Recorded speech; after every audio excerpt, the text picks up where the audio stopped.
Business Access. Business Access. Business Access. Business Access. You are watching Business Access TV.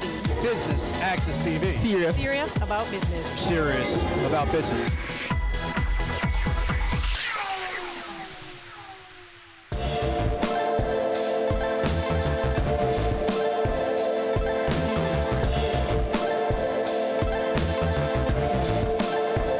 Massey United Insurance is one of the Caribbean's leading insurance companies. Business Access TV is here to bring you the launch of the company's latest venture in Jamaica, and earlier we caught up with some of the stakeholders involved in this venture. Take a look.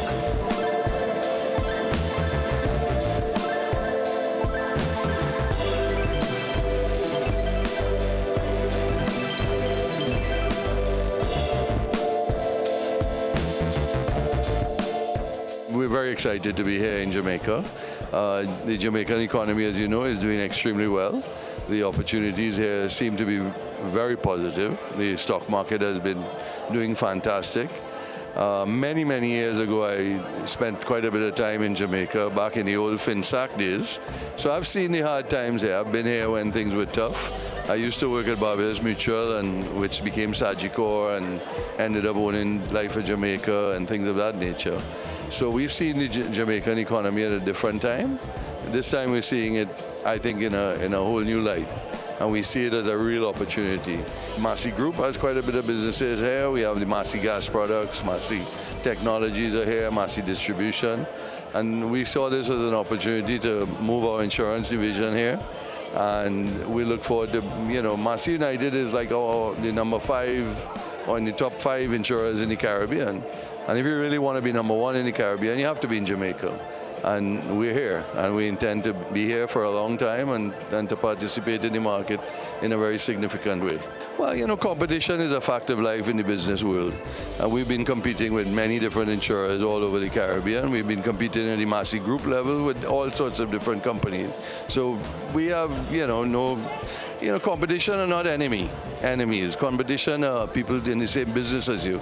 So we intend to help and to bring capacity to the market. We're not here to steal business. We're not here to undercut anybody. We're here to do our job and to be part of the market.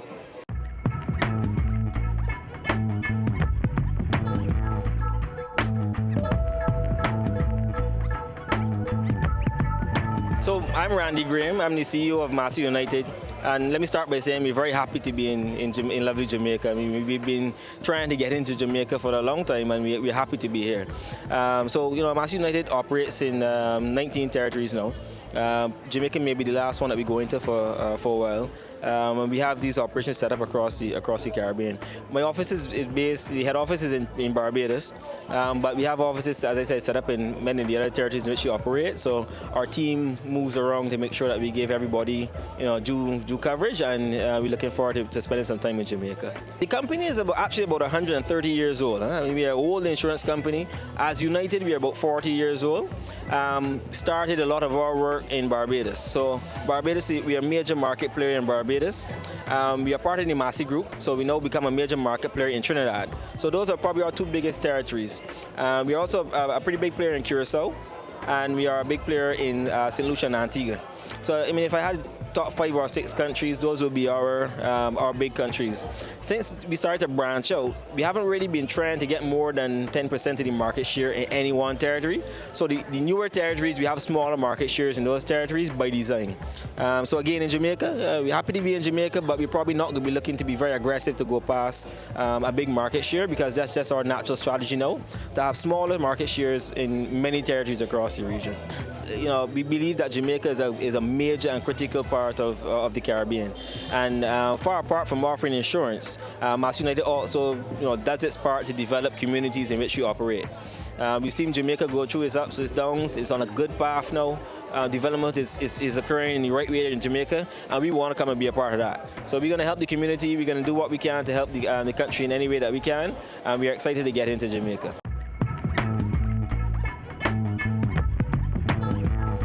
My name is Mark Somerville. I'm the Chief Commercial Officer for Massey United Insurance. I am based in Antigua. but I'm only really there on weekends. That's the beauty of our company. We're a pan-Caribbean company. We very much regard ourselves as a Caribbean company, not a Trinidadian or a Barbadian or a Jamaican company. We're a true Caribbean company. And it's so exciting to be launching in Jamaica tonight. I mean, Jamaica is a big market, an important market, obviously a very important economy in our region. And we could never truly regard ourselves as a regional company without having a material presence here. So it's very exciting for us, and we're absolutely thrilled. Well, I think the Jamaican economy, there's been a lot of changes in recent years, and that obviously the governments have taken some pretty tough medicine, but Jamaica's coming out the other side of all that. So obviously the stock market has been very strong for a period now. Maybe economic growth isn't as high as many would like, but clearly Jamaica's on a very positive path. We already have, as a regional company, some connections in Jamaica. I mean, Massey Group has been here for a long time with other companies, so we already feel at home here. It's a very comfortable move for us. We have many friends here already, so we're really excited, and we're here for the long term, and very much looking forward to it.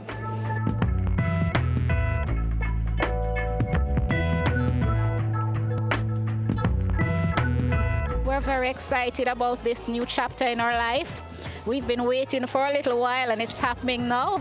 And so we're so excited to say hello, Jamaica. We're there. Because we're in 19 territories, we've had experience in dealing with catastrophic claim in 18 other territories. So that's unique to us, as we've gotten the opportunity to deal with different segments of the Caribbean market, of course, in the claim process. And so we have the experience, the expertise, the knowledge to deal with claims anywhere in the world, I'd say. Hurricane Irma in 2017. So Massey United, then we were 18 territories. We were hitting 9 territories, right? So we paid out in excess of $262 million US in claim settlement. But what was phenomenal about it is the fact that we were able to settle 80% of those claims within 3 months. And that's why when I say we're expert at handling claims, that's what I'm talking about. And so if you ask me what we're bringing to Jamaica, that's what we're bringing, that uniqueness, that ability, because of our diverse experience, to handle claims in a speedy manner.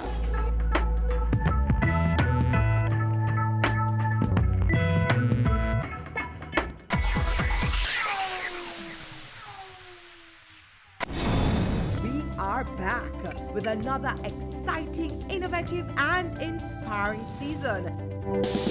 It takes a lot of stick-to-itiveness, being consistent and persistent in whatever you're doing. That's the bottom line. Business exists to add value to people's lives. And if we're not doing that, might as well we lock down the store and just call it a day. It's a season 3 of Creating Wealth, Mondays at 8 p.m. on Business Access TV.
As Minister of Finance, I like competition. I want competition in every sector, because competition means that customers get the best prices, they get the best terms. And when customers get the best prices and the best terms in every industry, it means that resources are efficiently allocated. Every saving the consumer gets can be deployed to another area, and that helps the economy. You know, Massey was a big investor in Jamaica many years ago. Anybody who knows their corporate history, Massey is one of the largest companies in the Caribbean region. That they've chosen this time to step up their investment in Jamaica speaks to the fact that, you know, Jamaica is moving in the right direction. All of our variables are aligned, and they can see the opportunity. You know, an insurance company has a disproportionate benefit from economic growth, because economic growth means that persons have more assets that they need to insure. People are buying homes, buying houses, and so forth. And they smell the opportunity. They're smart investors. There's a reason why they are one of the largest companies in the region. And I think them coming to Jamaica and launching operations at this time is an endorsement for Jamaica and for its economy and the economic direction.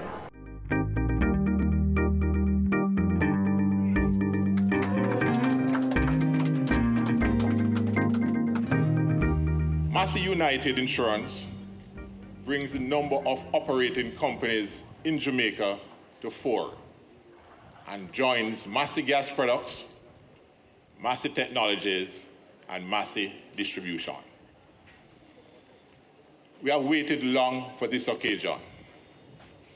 Our last addition to Massey was in 2006, when Massey, then called Neil & Massey, acquired the liquefied petroleum gas business of Shell, and Massey Gas Products Jamaica was created.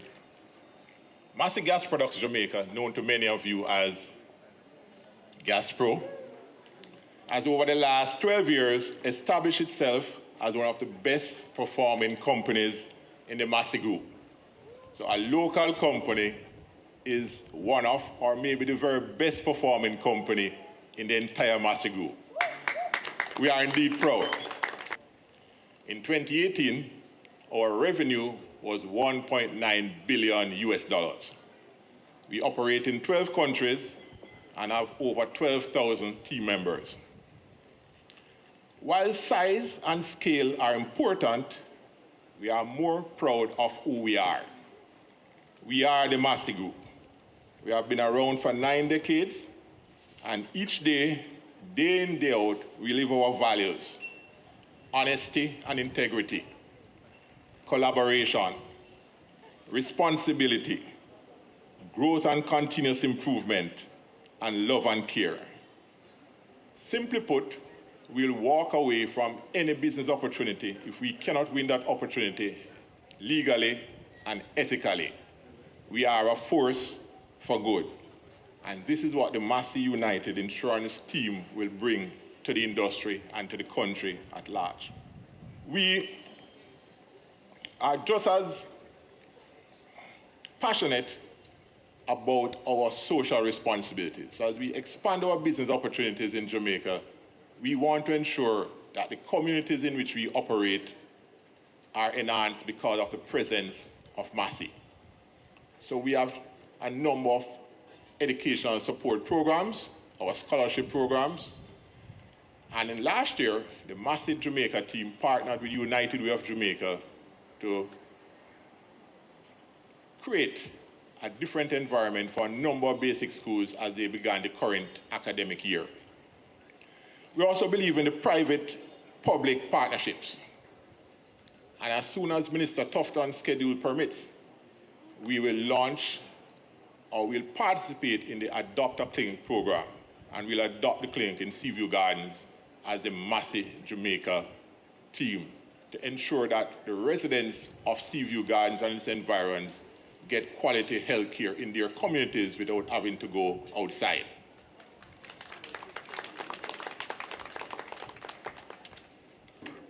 Our company, by any measure you choose, is among the top 5 regional property and casualty companies in the Caribbean. And we know, to be number 1, we have to be in Jamaica. You can't be number 1 without being here. And that may be why we're here. For more than 40 years, we have been providing insurance coverage through a combination of branch operations and dedicated agencies across the region. Many organizations and individuals depend on us to protect their assets that they've worked very hard for.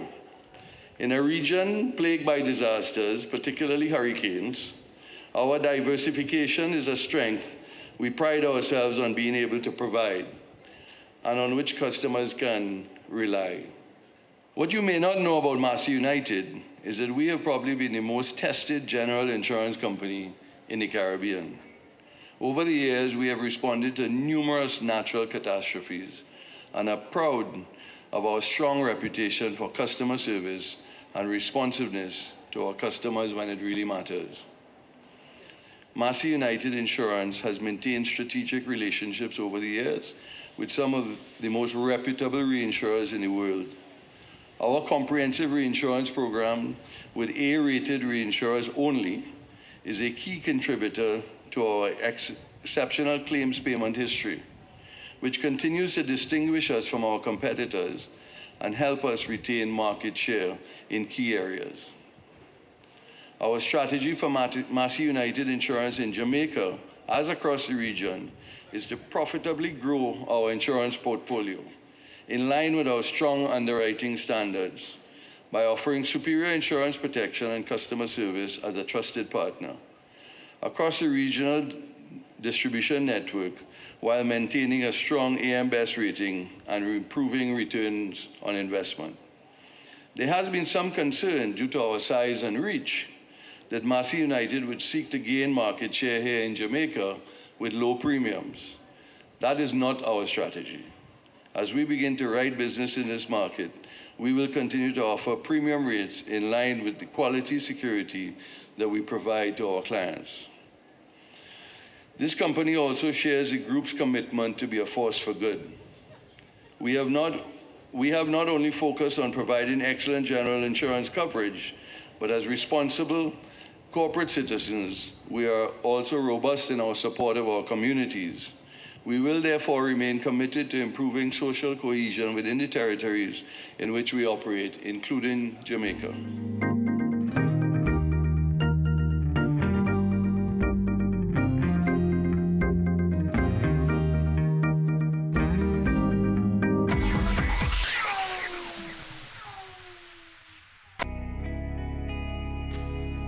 Our women are the backbone of our society. They deserve to be protected and respected. Domestic violence is not okay. Speak up and speak out. No more violence against women. Go for God Family Church. Today's message is for those of you who thought that Jesus was finished.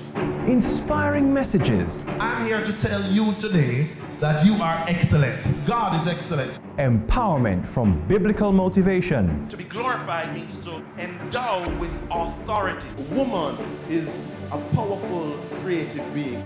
Join Pastor Christopher Morgan and the Go for God team as we go for God.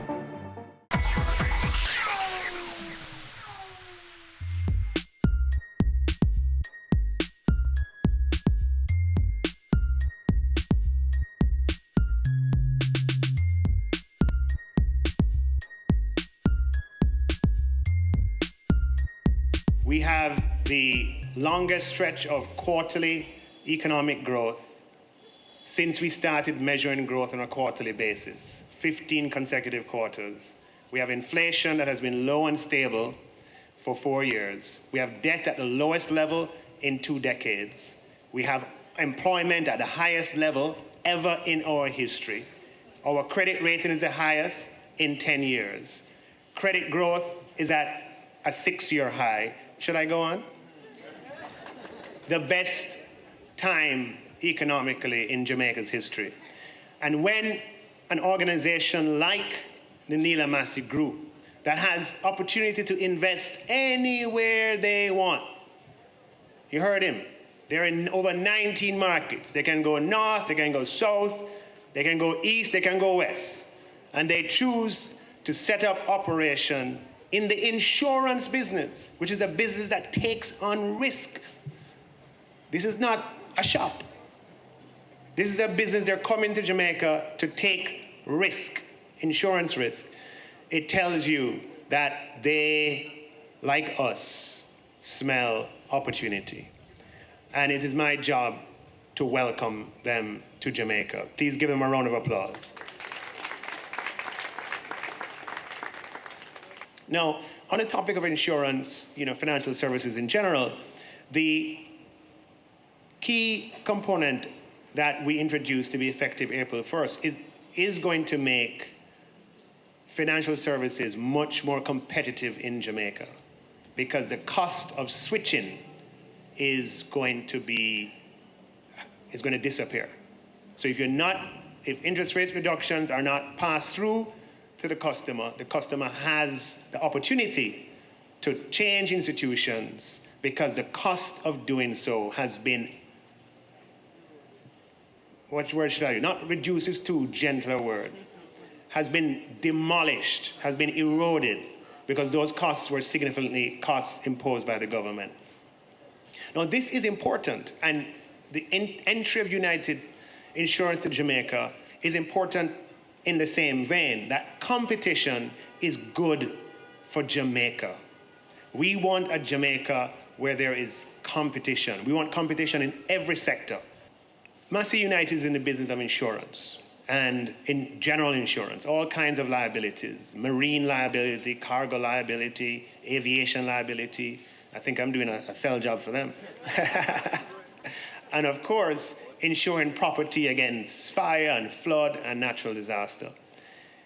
Again, they have chosen the best possible time to come, because they're coming at a time when the housing starts in Jamaica are at record levels. Just to use NHT statistics. Yeah, please go ahead. That's not something to kid around with. NHT, which is a public sector provider of housing and housing solutions, is programmed to do 8,640 housing starts in the upcoming financial year. Not just to dimension it so you understand the significance of that. In the 4 years, 2012, 2013, 14, and 15 combined, it was 6,000 and change. So when you're talking about doing 8,000 in 1 year, that is the degree of acceleration that is underway. And similar things are happening in the private sector. So the opportunity for companies like Massey United is that with the housing stock being increased and the supply of housing being increased and the ability of persons to afford housing being increased by virtue of the fact that the transaction taxes that were once associated with owning a home, it is going to be massive opportunity for everybody connected with that industry. It's easy to underestimate the aspirations of the Jamaican people. And that's a mistake that as minister, I am not going to make. The Jamaican people, we have more people employed today than ever before. We have 1.2 million MASH, 1.25 million or thereabouts. Every single one of those employed persons want to buy their own home at some point. Whether they are a janitor, or they're a security guard, whether they're a painter or a carpenter, a mason or an ancillary worker, or a police officer, a nurse, or a teacher, they want to own their own home. For far too long, we have put artificial barriers in front of people in the form of high transaction taxes. And by reducing those, we bring that possibility home to the Jamaican people like never before, which creates opportunity for everyone, including those who are in the insurance business.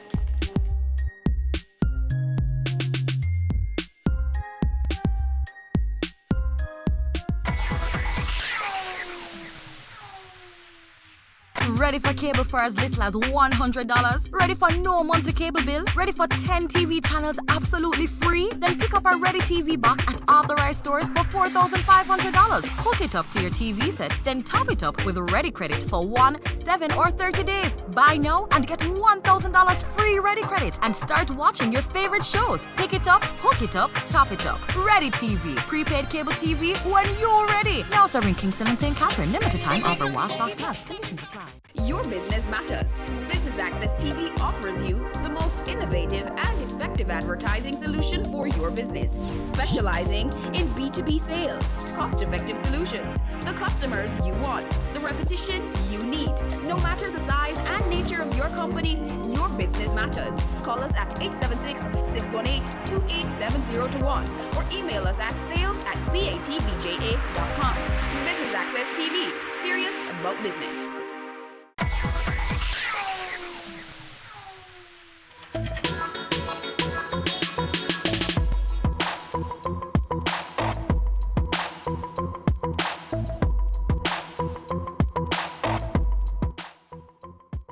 What's your thoughts on this new company coming into the Jamaican insurance market? We welcome it. There are only 9 players as we have it now. So we welcome the new addition. We are happy to have the competition. The thing with Jamaica is that we have too many monopolies, I think.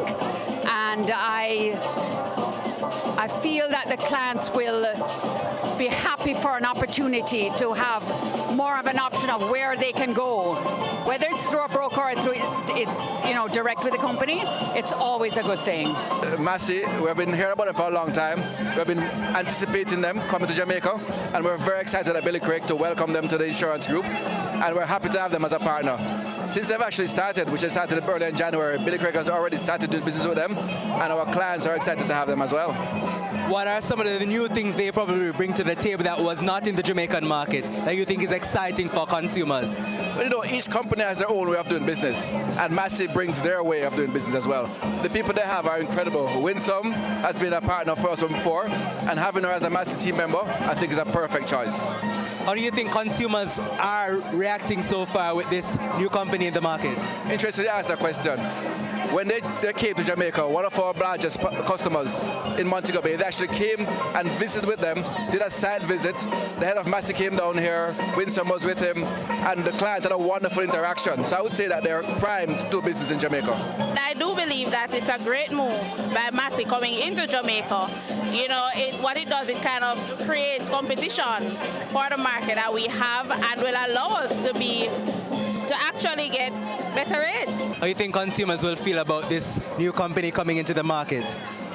Well, I think consumers are going to always want new options and look at new options. I think options are always good for consumers. And I think, as the minister said as well, more options, more possibilities, and more improvement. The Jamaican market is quite competitive.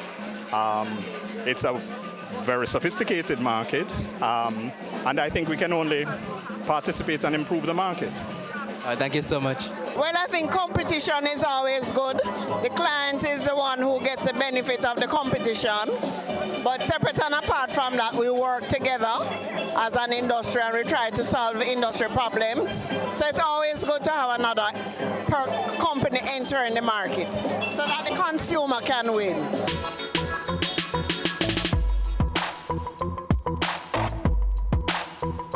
So you would have heard from a fulsome lineup here at the launch of Massey United Insurance's operations here in Jamaica.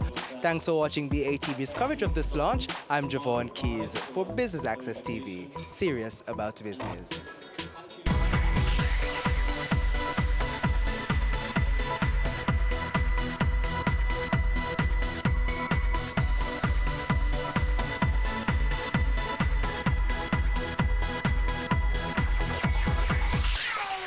It's season 12, and Wealth Magazine Business Access is here to keep you business savvy. With an impressive mix of some of Jamaica's most inspiring business moguls, we continue to keep Jamaica informed, empowered, and ready to dominate. Tune in Sundays at 5 p.m. only on BATV. You're watching Business Access. Business Access. Business Access. Business Access TV. Serious about business.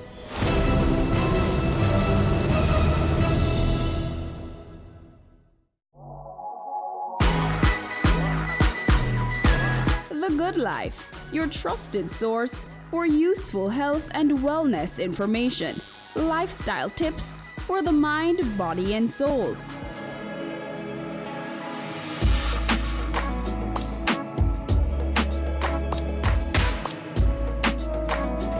Tune in Tuesdays at 8:30 p.m. on Business Access TV.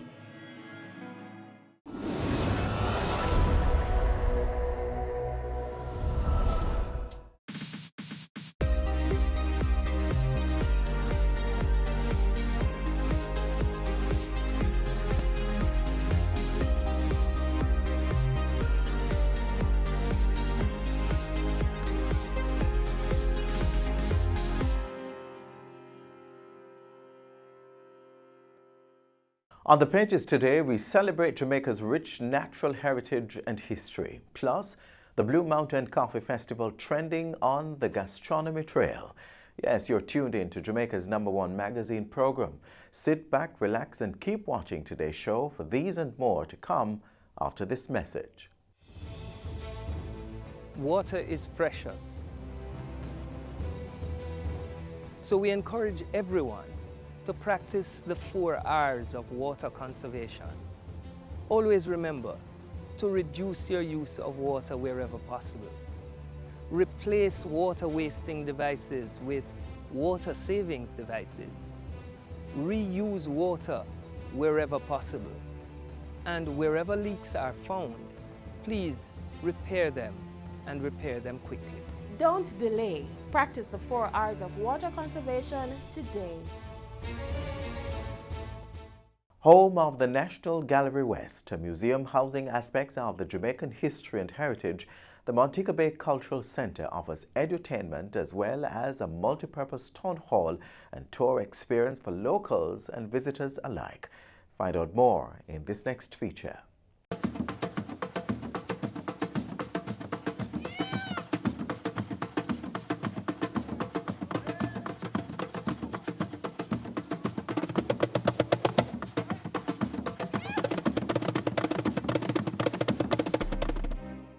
The Montego Bay Cultural Center opened its doors on July 11, 2014. It has a commitment to retaining Jamaica's rich history while promoting and developing its artistic treasures.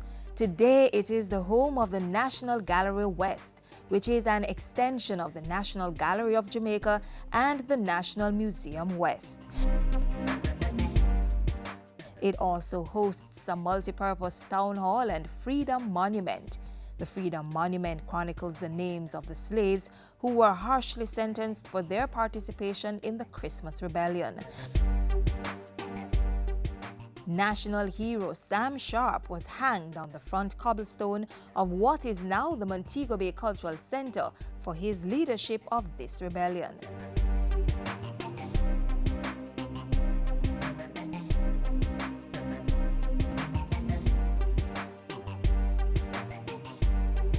The Montego Bay Cultural Center focuses on edutainment. The experienced staff is equipped with the knowledge and enthusiasm to ensure your experience will be memorable.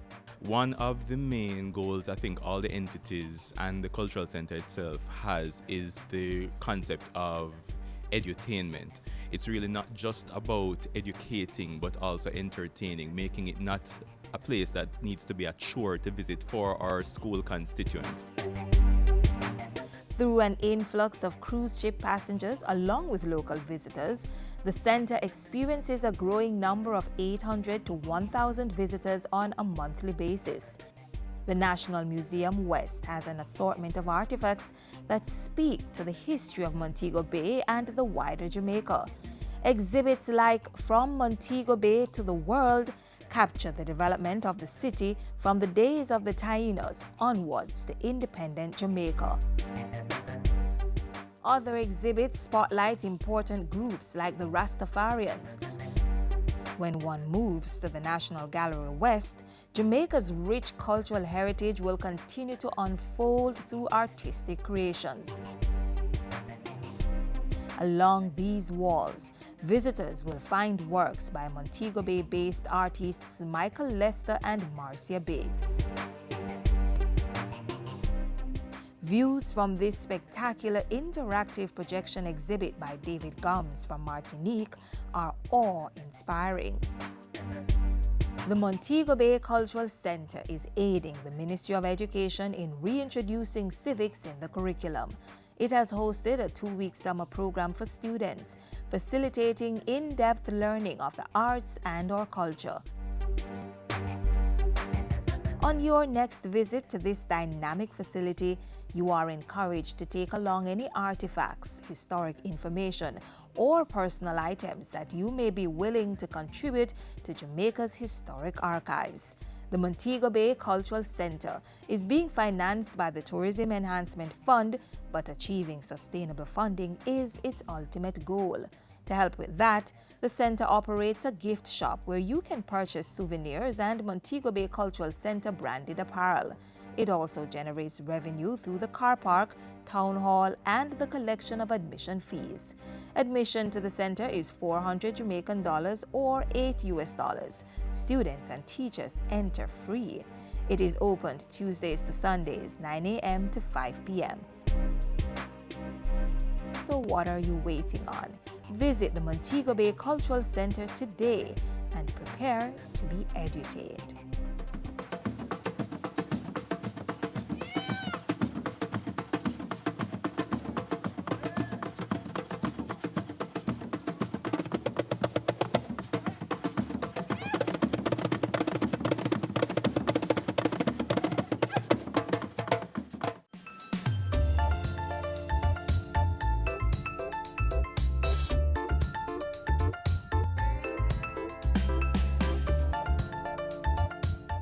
As we observe and celebrate our history and cultural heritage, we also like to share with you, our viewers, a glimpse of some of Jamaica's natural treasures. Across the hills and valleys and round the bend, there is a wonderful sight to behold, something to excite and satisfy your leisurely spirit. Here is some of what you'll find in the parish of Trelawney.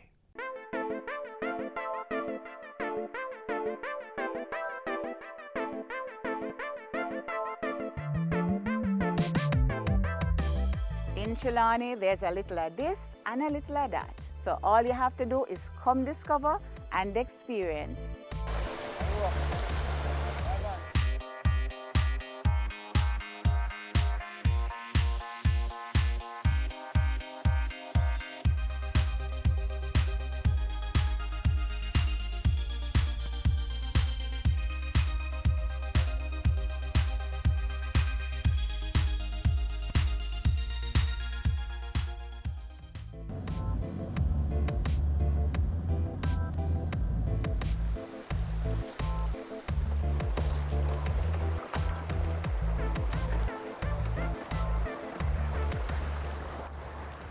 Okay.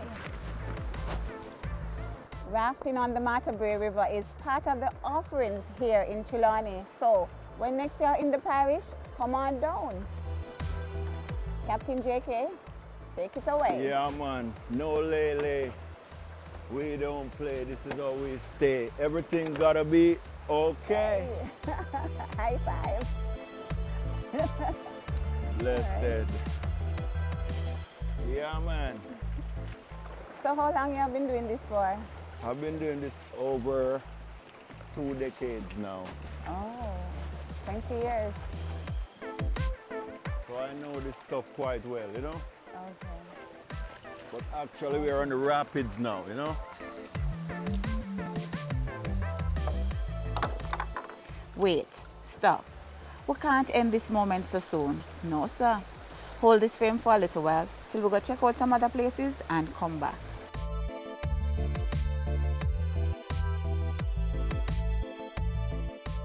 Welcome to Falmouth College School, once the home of Fort Belcaris. This fort was built in 1811. It was built to protect the harbour and the town of Falmouth. Falmouth in those days was a boom town, boom, it had a lot of money, and so persons would like to come in and plunder. so this was built. Soldiers were housed in the building at the back, and they were the ones who were manning the fort. And this is where the armory was stored.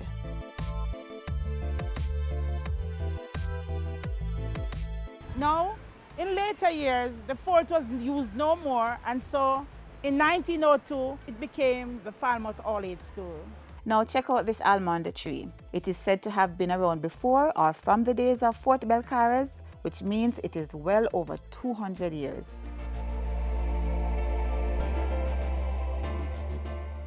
This mill behind me here is a relic of the slave plantation and of the sugar production when sugar was king in the 18th century. It is part of a large estate called Holland Estate.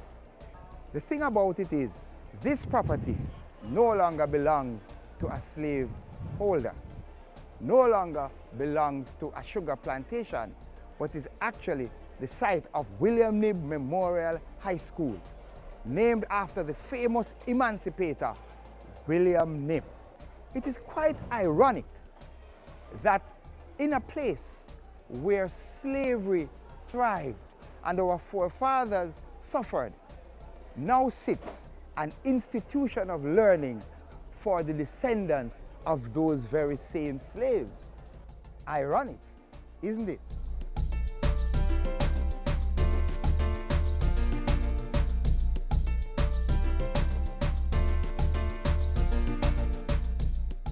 It's all about the nightlife here in Trelawney as well, where you can experience the colorful transformation of the glistening waters luminous lagoon. To capture this part of my tour, I had to start the night before. We do nightly boat rides. You can come on down and see the flashes of light once the water is being disturbed. We are the only natural night attraction in Jamaica, and it is also known as the world's famous luminous lagoon.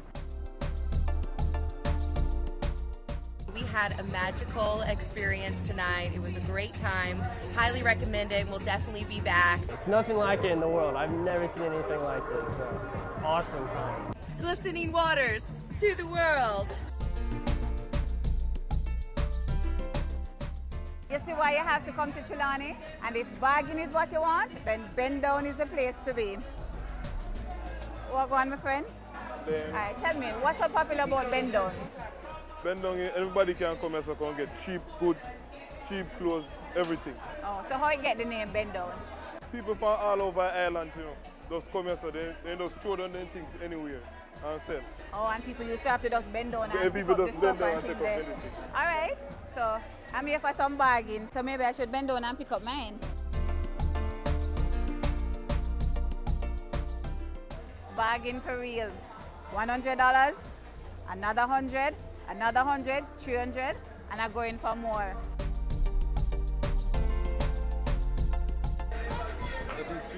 All right, thanks. All right, thanks here. I like my Paris Trelawney because the water is so cool, it's been cool and nice. And I like the environment is so clean and the new market is so amazing. That's why I love my Paris Trelawney. Big up Trelawney. Here's more about this parish.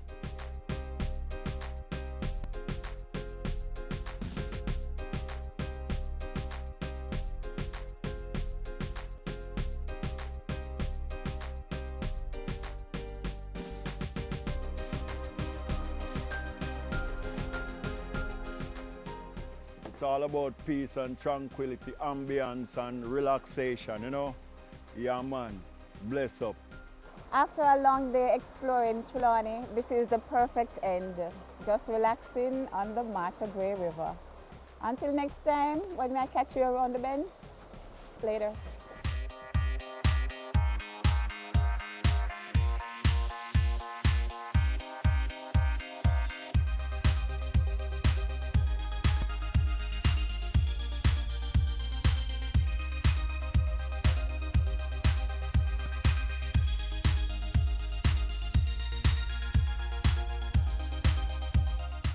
The Ministry of Tourism staging of the 2019 Blue Mountain Coffee Festival is an important item on the tourism calendar. It's an opportunity for locals, including families and tourists, to enjoy everything coffee and more. Vibrant patrons turned out at the Newcastle venue earlier this year for a sip of the experience. Take a look. The Blue Mountain Coffee Festival is celebrating everything coffee.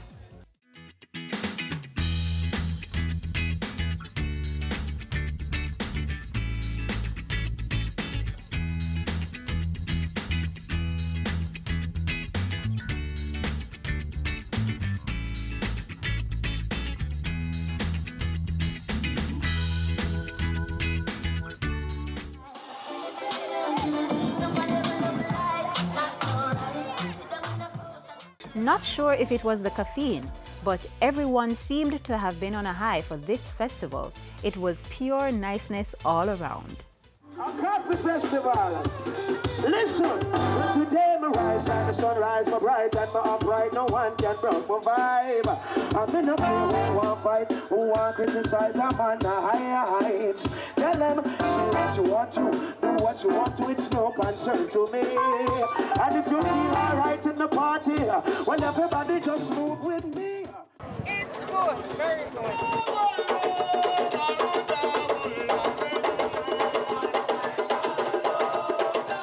Jamaican coffee culture was on display.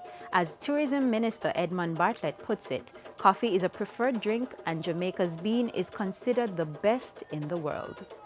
It is part of that wider policy acting out by way of a strategy that is to bring more Jamaicans into a realization of our cultural assets and for us to consume more of our own.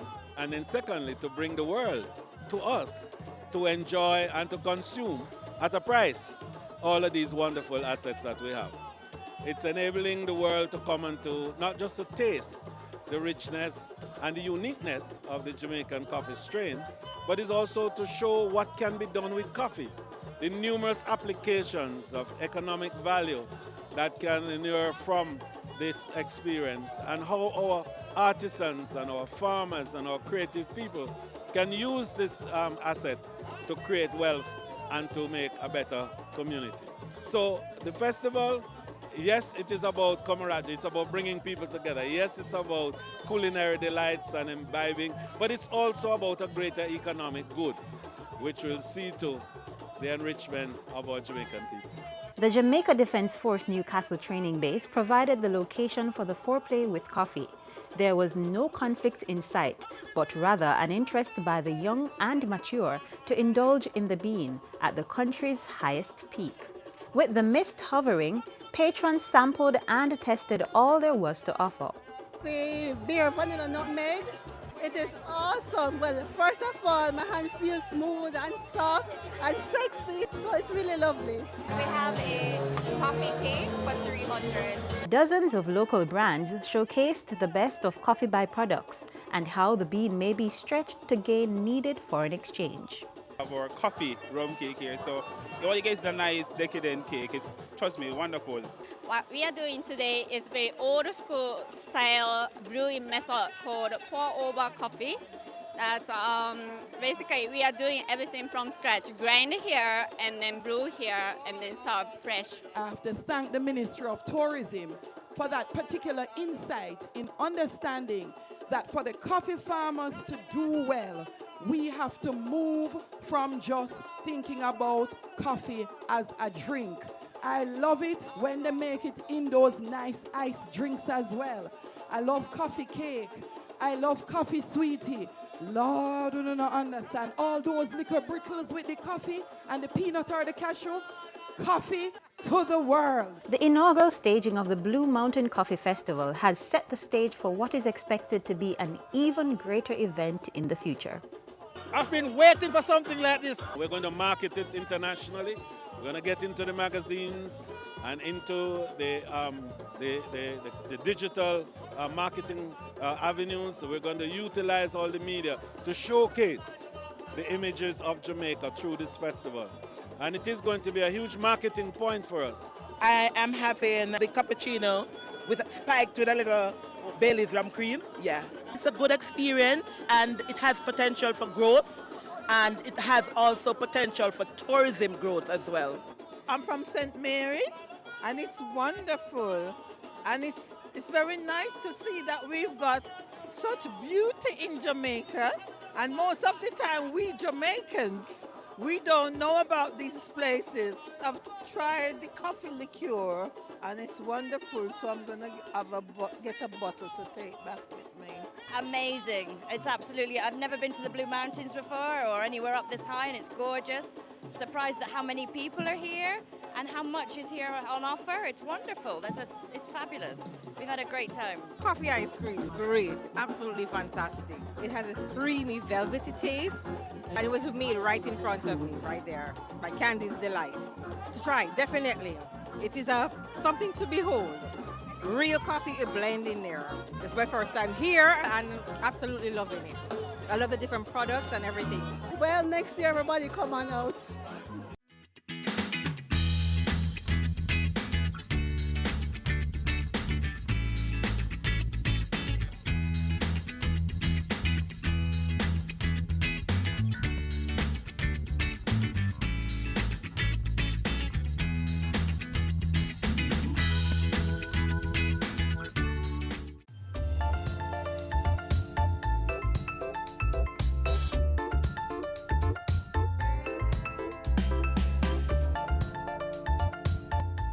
The Jamaica Festival Song Competition serves as one of the foundation and spawning ground for our cultural music development and preservation, showcasing top performers over the years.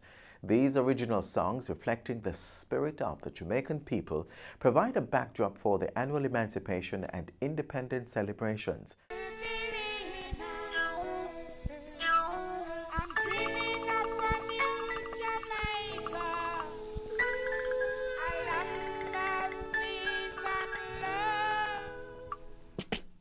It was also the beginning of a new era in the festival song competition. The foundation was already laid in the 60s and 70s, producing songs that document Jamaica's culture, heritage, and the spirit of the people. But with the 80s and 90s came changes, with some songs having a different sound. She go, she stop, she go. Hey, I want a woman. I need someone. The Sing-J started around 80. It's talking over the rhythm. You follow what I'm saying? So it created a whole new thing where the dance different and the whole attitude different. So it was known here as melodic and as sweet as the 60s, 70s. And there were other changes. In 1994, word came from the Jamaica Cultural Development Commission, JCDC, that the then 29-year-old festival song competition would be renamed the Popular Song Competition. The aim? To represent the music of the day and to somehow cause the music to have appeal beyond the independence period. The festival song too, if you check a lot of them, whenever a festival come out, the songs they were kind of like a mental, more jump up feel to it. I guess because they want it to be celebratory. You have a kind of, you know, so even though Roxy might be on or a slower beat might be on at the time, people still think say during festival you need something for, so you find the artists who enter or the producer tend to inject, in my view, more of a mentor, which is our indigenous music anyway. And then again, because you call it festival song, the shelf life is very limited. A festival song seldom lives after independence. It is used to drum up feelings and excitement up to festival. After that, so sales and things will be gone. The change also set out to attract younger artists who were into reggae and dancehall and persuade the more established ones to participate. There was this feeling among them that when they enter festival, they are stigmatized as a festival singer, and so they didn't see themselves entering it. And worst of all, they feared entering, and one of them know me, man, from the rural parishes, be them. You see, they couldn't live with that, right? So I was saying, no, we have a change the name from festival to popular. It would remove the stigma or lessen the dislike for it. To the younger artists, however, they saw the festival stage as an opportunity to shine. The name change did not affect the success of the competition, but in 2008, JCDC decided to go back to its original name. I didn't get the kind of response I thought it would have caused by changing the name and having these more reputed artists entering. It didn't happen. But the public didn't say a word. But years after, they figure the tradition should be maintained. Let's go back to festival song contest. And though the name brand artist stayed away, three-time winner of the 70s, Eric Donaldson, continued, winning 4 more times in the 80s and 90s, the most of any festival singer to date. But I am proud to be Jamaican, and I love Jimmy Highland. Another high point of the festival song competition in the 80s and 90s, it produced the first female winner. Mr. Give me back me sweet Jamaica, me land of sugar and rum. Give me back me sweet Jamaica, me little island in the sun. This period also gave rise to the popular Give Thanks and Praise artist Roy Rayon. He took home the top prize 4 times. So give thanks and praises, we are still alive. Going walk through the valley of the shadow of death, we survive. It was a joyous time for Jamaicans all over. We were proud, it had meaning, it had substance, and you were very proud as a Jamaican to sing that song. My first time I entered would have been 1980. And it's not true that every time Roy Rayon entered, he won. Not true. I've won some second prizes, but they don't count. The top prize is what is most important. Other multiple winners included the Astronauts and Stanley Beckford with 3 each. Contributing to the success of the 80s and 90s were the road shows. Because our songs really and truly, they got exposure. Great exposure. You were going island-wide doing 14 shows. The songs were, you one song, each song was playing like 3-4 times, 5, could be up to 6 times per day. That's the sort of rotation for up to 6 weeks. So so you monitor that. You don't care if you didn't like a song. Everybody knew every song.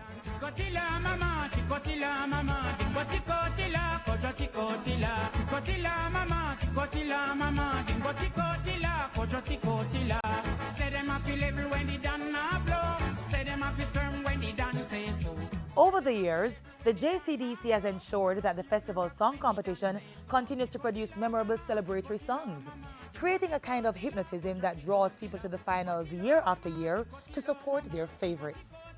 So I've kept it going from 63 or 66 till now. First of all, it's a major achievement.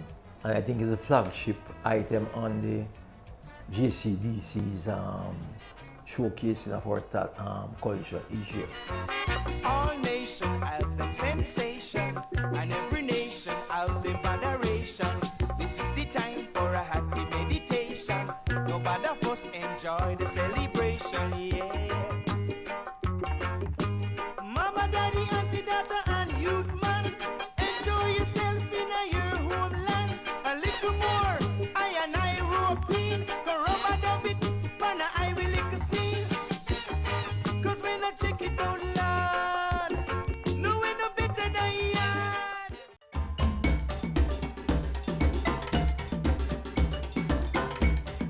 On the board this week, the Jamaica Cultural Development Commission, JCD's staging of Mellow Go Round is now on show at the National Arena today, August 3 at 8 p.m. This is the premier family festival event featuring the best of the best in dance, drama, music, speech, and traditional folk forms. The National Arena also comes alive on Sunday, August 4, with the staging of the JCDC's Jamaica Gospel Song Competition Grand Finals. Starting time is 7 p.m. Nightly shows will be live streamed on the JCDC website, jcdc.gov.jm. The Jamaica 57 Independence Grand Gala will be held on Independence Day, Tuesday, August 6 at the National Stadium. It begins at 6 p.m. For more information on the Independence celebrations, persons may contact the Jamaica Cultural Development Commission's head office. They're located at 3-5 Phoenix Avenue in Kingston, or you can reach them by phone at 876-926-5726-9. And that's all for our community notices this Saturday. If you have something to share on our notice board, give us a call at 876-922-8680 or email cbishop@jis.gov.jm.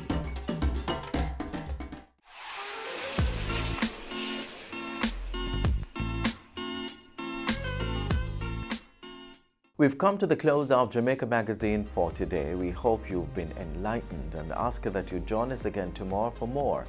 Until then, continue to watch these and other programs by logging on to our website, jis.gov.jm, or subscribing to our YouTube channel. You may also find us on all major social media platforms.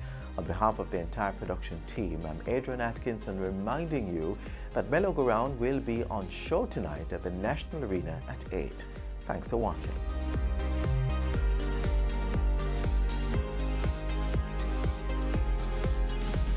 This has been a production of the Jamaica Information Service, the voice of Jamaica.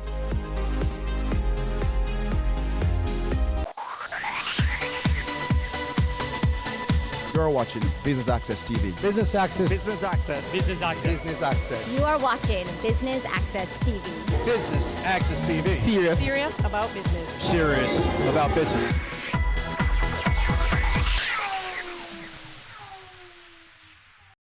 It's the newest Ribby's Lounge, and it's called Ribby's Ocean Lounge right here at the Victoria Pier in downtown Kingston. I'm Javon Keys, and we'll be bringing you the highlights of the media mingle from last night and today the grand opening. Stay tuned.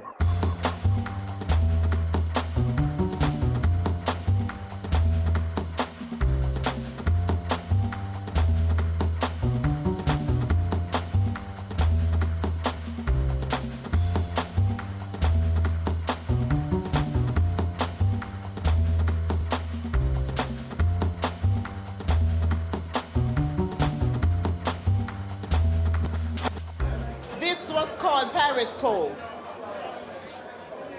Right where we are was a nightclub that was as exciting, and in those days, you know, the place was jam-packed and people were dancing. They were dancing ska and rocksteady and so on. And so I'm really happy to see that here we are again, but we're not at Paris Cove tonight. We're at Ribby's. And I really want to congratulate the team, Don, Ribby, and Kamal, for really making this happen. I'm really very happy. And I want you to give the three guys who have done a wonderful job in getting this place up and running a big round of applause. Let me see if you're hearing me.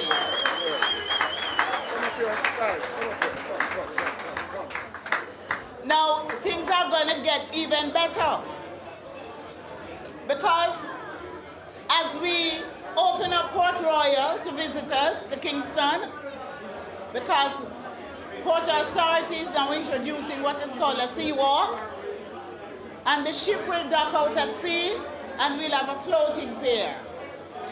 And they're hoping that this will come on stream next year in time for the tourist season.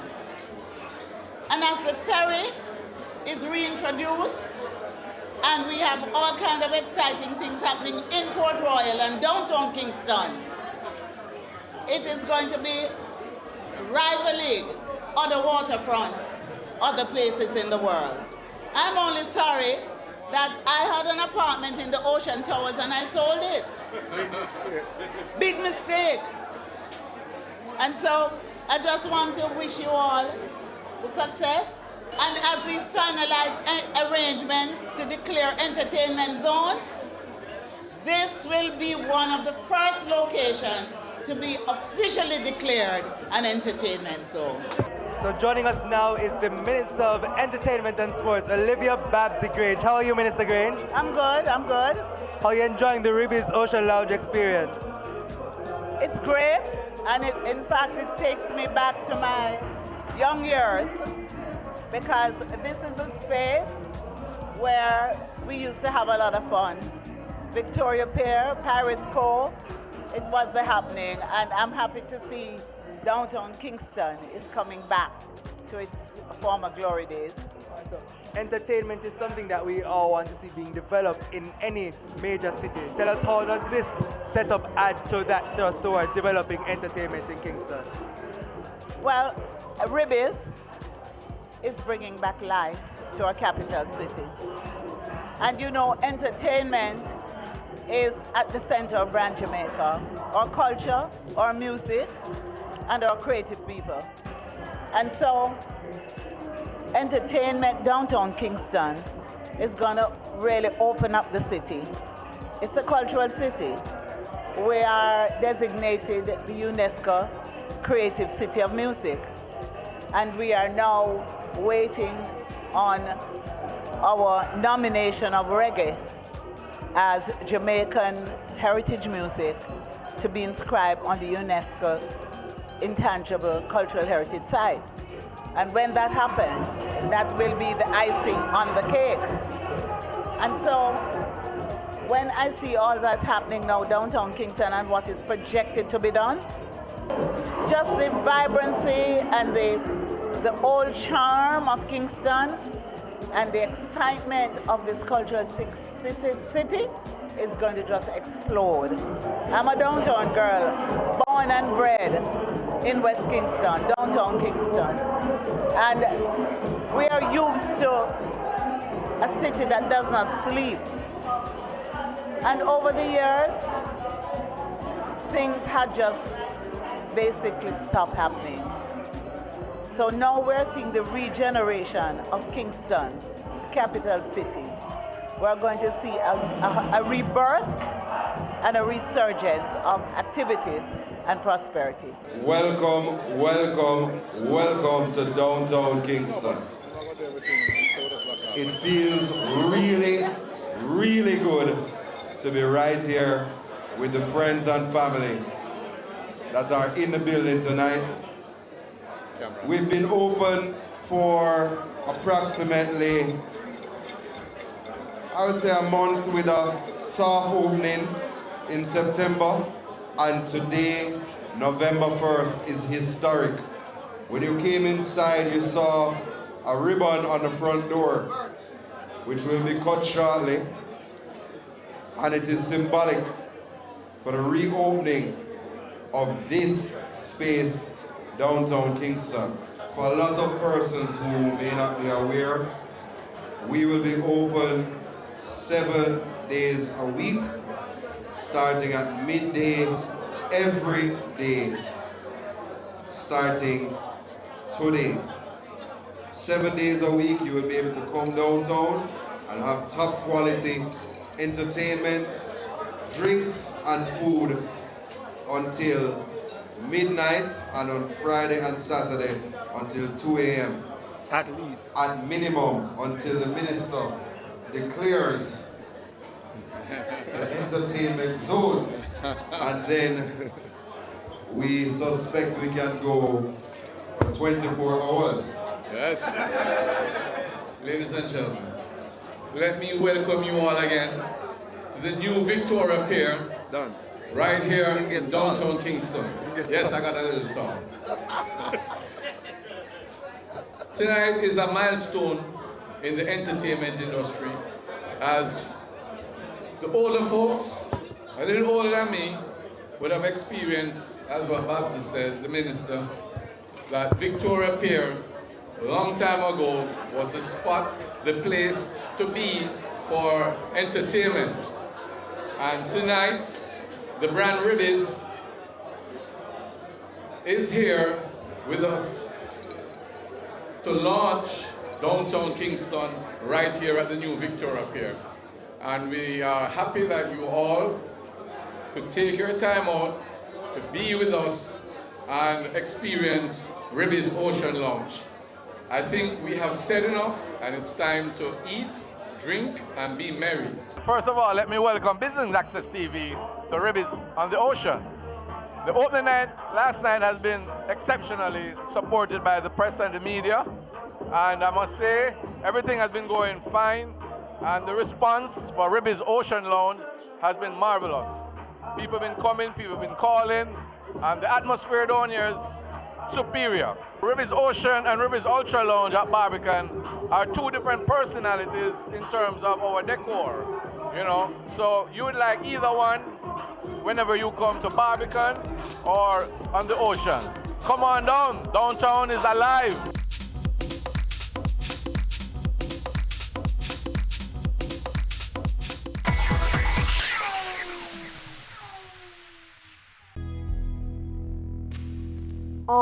human life is precious. Respect life. No more senseless killing. No more.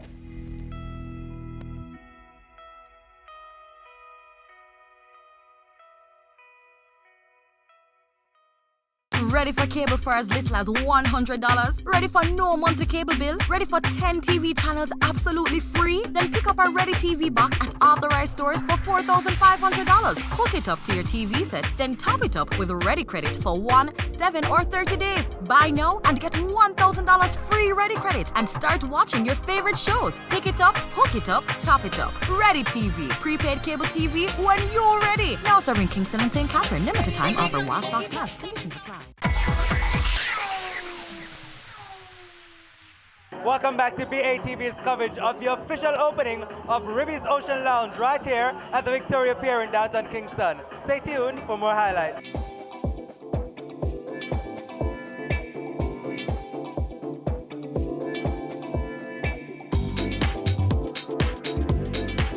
Well, I just want to say, when Digicel came downtown 7 years ago, we took a chance, and it was seen as a big move by a big corporate company to throw its weight behind the capital city of Jamaica, where all the action was.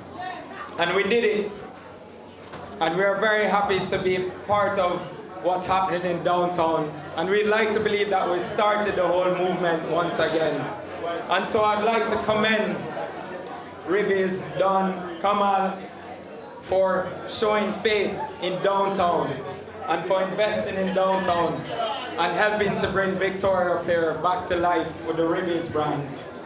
And so we're very pleased to be working with them and was very happy to come on board to show them the hospitality that we have to offer for anybody who wants to come and invest in downtown. And I think they've done a tremendous job. It's a beautiful location. I think it's going to be many years that this place will have a lot of success in bringing entertainment and life to downtown, and we look forward to that. We look forward to the quality of the brand, bringing a new, fresh perspective to the nightlife fair in downtown Kingston. And I congratulate them, and I hope you congratulate them with me. And please support them and support downtown. And thank you everybody for coming out tonight. Thank you, Ribby's. So joining us now is Justin Moran. He is the CEO of Digicel Jamaica. How are you, sir? Great, and you? I'm well. How are you enjoying the Ribby's Ocean Lounge experience downtown? Oh, it's fantastic. You know, what these guys have done here, I'm very proud of that achievement because Digicel came down here 7 years ago, and we really started, in our opinion, a movement to rejuvenate downtown. And we really have a lot of faith in what downtown can bring Jamaica. So we're very happy to see what these guys have done, the investment they've made into bringing Ribby's down here. And they've done a fantastic job. It's great inside, atmosphere is lovely, the food is great, the company is great, the decor is amazing, and they've really put a lot into creating a nice environment for people to come down and enjoy in the evening. So I'm very happy and pleased to see Ribby's down here finally in downtown Kingston. Great, so you guys have a partnership with Ribby's Ocean Lounge. Tell us a little bit about that. So, you know, they reached out to us and they said they were coming here, and then, you know, for us it was just a no-brainer to jump on board to help them out. And so we put fiber down here for them so that they could offer their patrons free Wi-Fi. We've also wired them up to have our TV services. So now you can come down here and watch your favorite sports matches at all times of the day.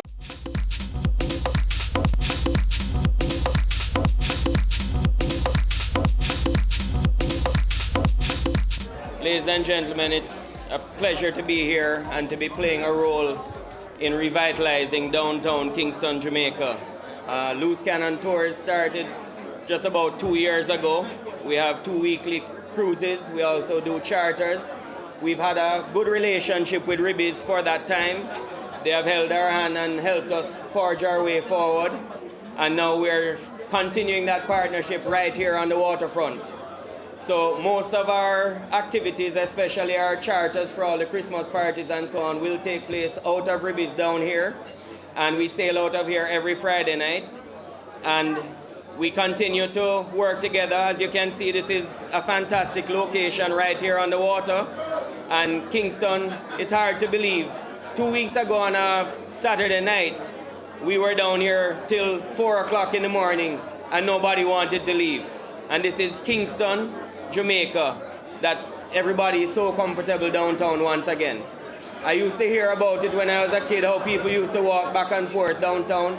Now it's back here again. Ribby's has played a phenomenal part in revitalizing downtown, and we're very pleased to be one of their partners, and we'll work to continue to serve together. Thank you very much. Well, we've been working together for almost 2 years now, and now Ribby's has moved on to the water, so it's a marriage made in heaven. We're working very closely with each other. So most of our, well, every Friday night now, we sail from here 8 o'clock to 11 o'clock. We have a harbor cruise every Friday night, and most of our charters will also originate from here. Well, we have a special cost for our residents. For example, Friday night is 6,500 Jamaican dollars. For a Jamaican resident, it's 65 US for a non-resident. On Sunday to the beach, it would be $8,000 for a resident and 85 US for a non-resident. And that includes open bar and buffet, so it's food and drink inclusive.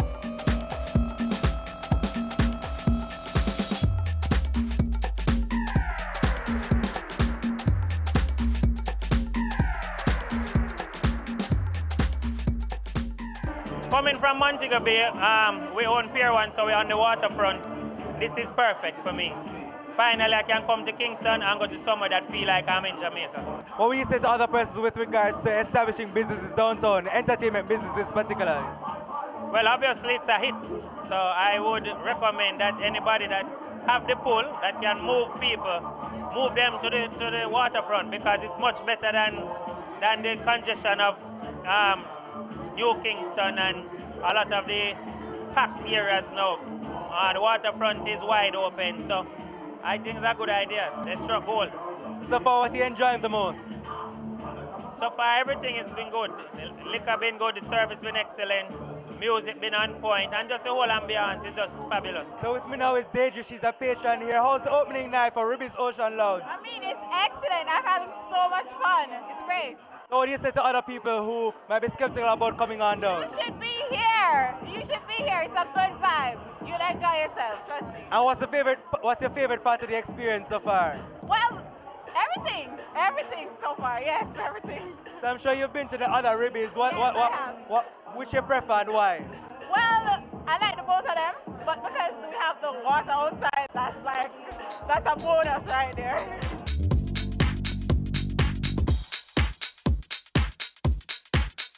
So we've been bringing you the highlights from the Ribby's Ocean Lounge downtown Kingston grand opening. Stay tuned, we'll be right back with more highlights.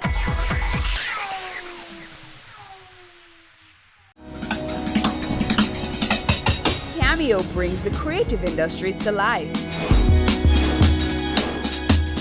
Delighting creatives in different fields each week. Art. My life turns art, I breathe, I eat art. Fashion. Food. Without a customer, we're nothing but four walls. Music. Film. Cameo, only on Business Access TV.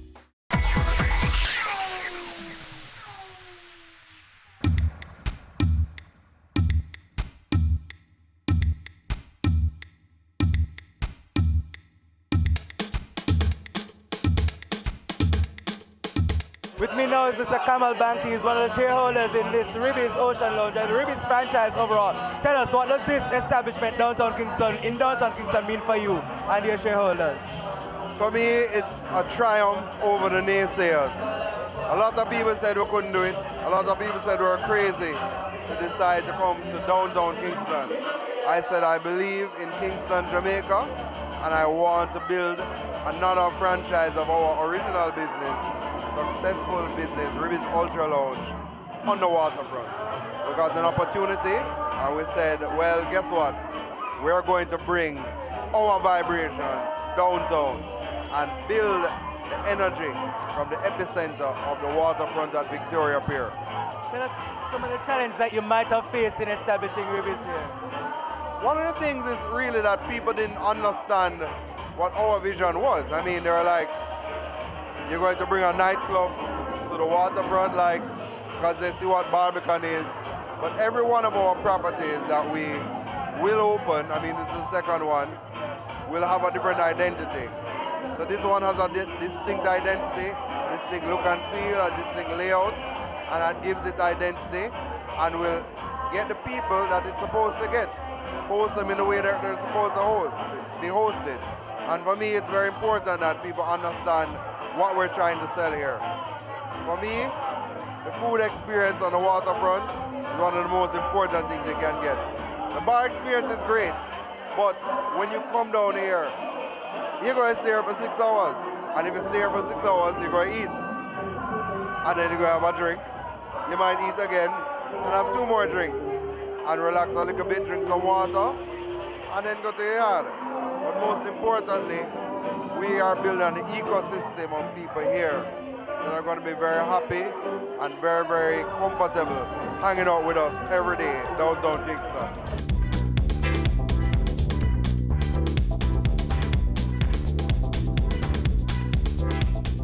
So we miss the big man himself. This is Don Curry. Mr. Curry, how are you, sir?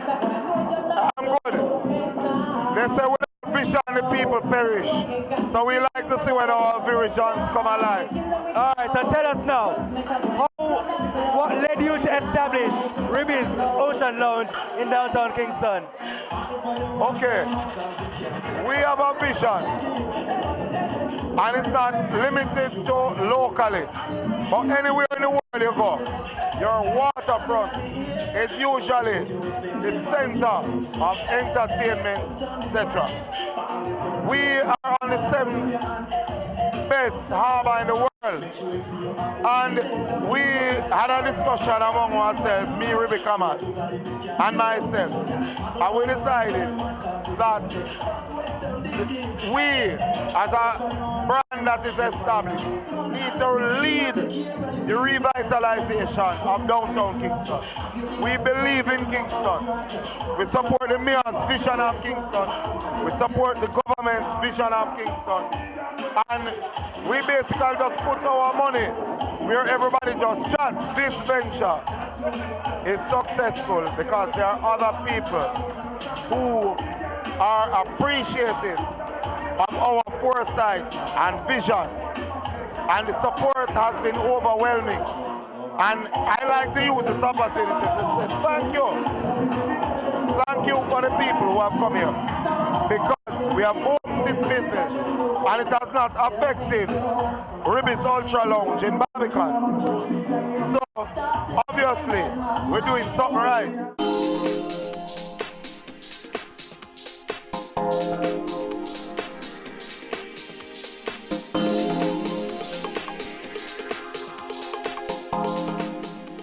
Here we are with one of the patrons here at the Ocean Lounge, Ribby's Ocean Lounge in downtown Kingston. Tell us your name and how you're enjoying the experience. I'm Gabrielle Davis, and this is actually my second time being at Ribby's downtown, and it's like a really open vibe. Honestly, the best thing I liked about tonight was the food.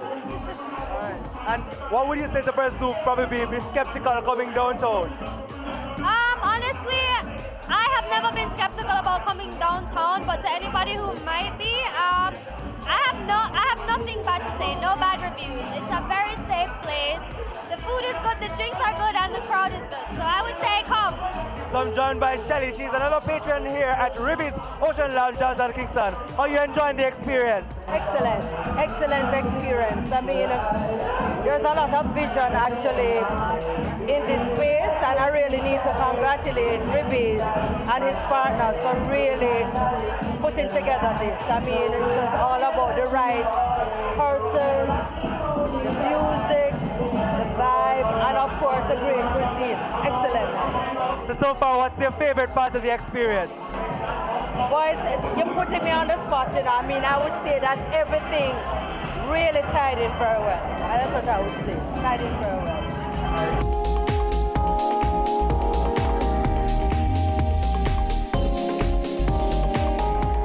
All right, gentlemen, so tell us how you enjoying the experience so far. Great experience, fabulous experience. To be downtown at this time, fabulous experience. How's the experience for you? Excellent. Ribis is the place.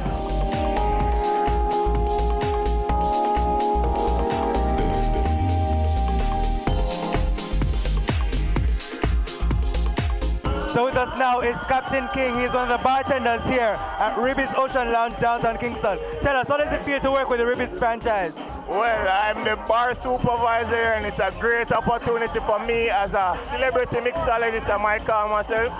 And I've been mixing for a lot of brands, and it's such an honor to actually be on the waterfront and be the man that is in charge for all the mixes. So it's a great honor. That's all I can say. Big up Ribis Ocean Lounge, big up Dan, Kamal, and Ribi, of course. It's my pleasure being a part of the team.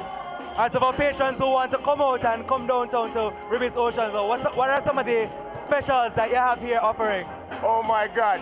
Everybody that knows me knows that I make great and amazing drinks. Always out of the box, so we have an interesting drink called Rough Waters, which includes Scotch bonnet pepper, along with a lot of other interesting Jamaican ingredients. So we have like soursop, we have a tamarind martini, we have a lot of interesting drinks. So as long as you come and you just interact with us, we'll give you some of the available cocktails we have at Ribis Ocean Lounge.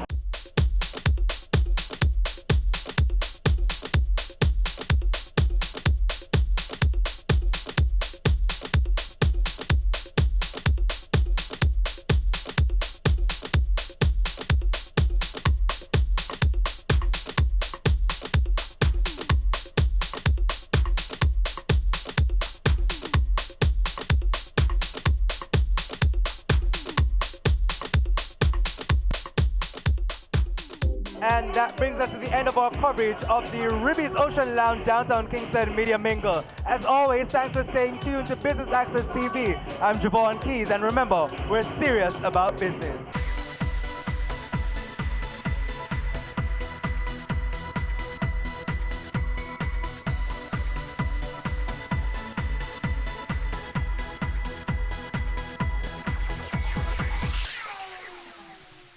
Now presenting the Jamaica Social Investment Fund ICDP Enterprise Development Project.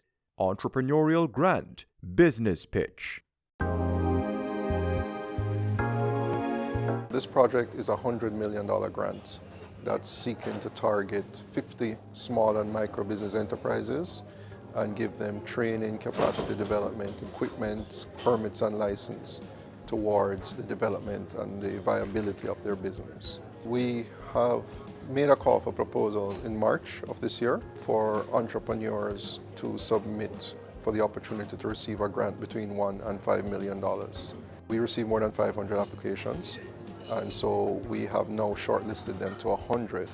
So we've invited that top 100 applicants here today, and they're going to have to pitch their business idea to a panel, and of the 150 will actually transpire and win the opportunity for the grants. One of the primary objectives of what we're doing here is employment. We want the business to be able to sustain not only the principals as the owners, but we also want the business to be able to employ at least 2 people. The next part of it, as we do in all of our projects like this, is it provides a learning instrument of how we can engage small and micro enterprises and take them to the next level. Why we're doing this rigorous process because we want to identify the best potential entrepreneurs for this project. And keep in mind that we are speaking about a loan, so we want to ensure that applicants are committed, and that from a sustainability point of view, that upon receiving the support from JSIP, that in 2-3 years, the enterprises will still be operational and the broader objective of the project would be achieved.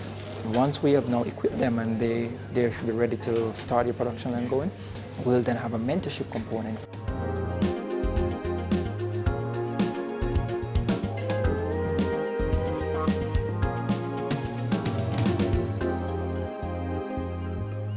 It has been a very competitive process.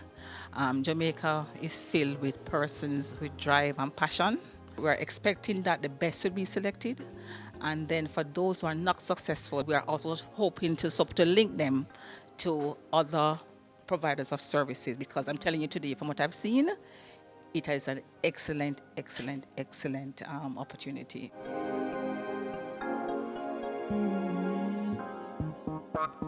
It's worthy of note that many persons coming here today already have some kind of semblance of a business, but they need the additional support to move that business to the other level, as well as some persons that are coming with those proposals to start from scratch. On behalf of the JSIF, we want to really thank the DBJ and other partners from UE who came to be part of the panel, and just to remind you that the JSIF is here and we're investing for community development.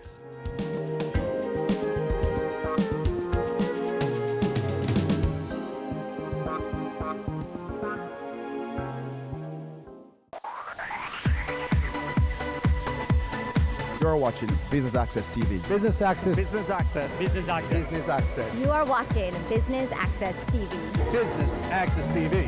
Serious about business. Serious about business.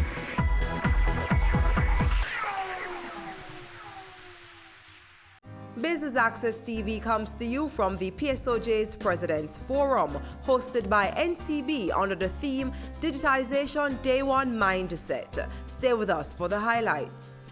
Now, you know that digital technologies has reshaped the whole international development, our whole life, really. And it is one of those aspects in the new paradigm of technology. And it is imperative that our businesses understand the importance of digitization. Many of you, I look in the room, who probably, some of you, not all, might have been around probably 20, 30, 40 years ago and had all these files, and you would go to meetings with files, and then you realize all of a sudden you have no space to store the files, right? And what happens if there is flooding or there is fire, right? So it's very important. And we need to keep pace with what is happening in terms of technology. Digitization is just one of them. Over the past year, the PSOJ has been heard to speak on a plethora of issues across a wide subject area of national life. This activity has engendered some criticism as to its appropriateness and authority to do so. And it is, I submit, necessary for me to make, hopefully, an evidence-based response to some of these criticisms. Let me point out that in democracies and non-statist countries such as ours, the private sector, the civil society, are partners with the government and with the state, and should be, the private sector in particular, should be the engine of growth, innovation, creativity, and change. The state then assumes the role of facilitator and regulator of the economy and of social life. Secondly, the path that Jamaica has taken over the past several decades is one which requires that the state move away from the control of the commanding heights of the economy and allow for participation by the private sector to a much greater degree in ensuring growth and development through enterprise and the investment of private capital. This implies a much greater degree of independence, involvement, participation, and dialogue. And yes, criticism. Not only by the private sector, but indeed civil society in general.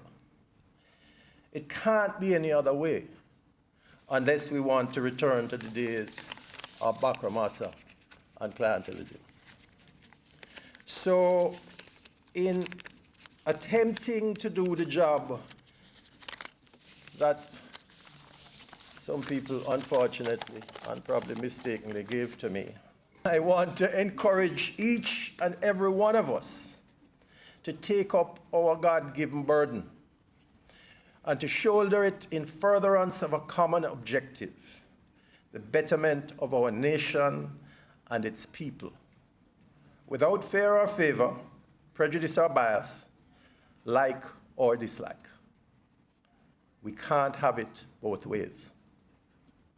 Either we give back control to one set of rulers or the other, or we encourage, cajole, coerce, demand, and persuade leadership from the set of managers that we choose through the democratic process of elections from time to time. Thirdly, the decision that we have made in the last decade to cast off the yoke of a low-wage economy, to stop being a mendicant nation that has gone to the IMF 15 times in the past 40-odd years, and to choose a path of growth and development that requires independent thought, hard choices, rigorous equity in our treatment of one another, creativity, good governance, and finally, accountability and transparency. This is, as Bojo will tell us, not an easy road. We must realize that it cannot be business as usual, and it is incumbent on our thought leaders and influencers to create the understanding among our people that all hands must be on deck in furtherance of the achievement of our national and individual goals. The standard crab-in-a-barrel, partisan, selfish, tribalist, regional, parochial, and garrison behavior is a detriment to progress in creating an independent and truly sovereign, resilient state. The road we have chosen to come out of Egypt is by necessity of a growth inducement strategy. Because in order to achieve our goals, it will take cash to care. We will have to complete the correction of our fiscal and monetary imbalances. And to some extent, we have done well, and we must give credit where credit is due. Successive governments have kept their noses to that grindstone. But we'll have to make our people technologically ready. We have to correct the underutilization of our productive capacity, the economic waste of our capital, and the concentration of our capital in highly capital intensive sectors and economic enclaves. A mighty set of tasks. But this country is equal to it. Our government cannot do it alone.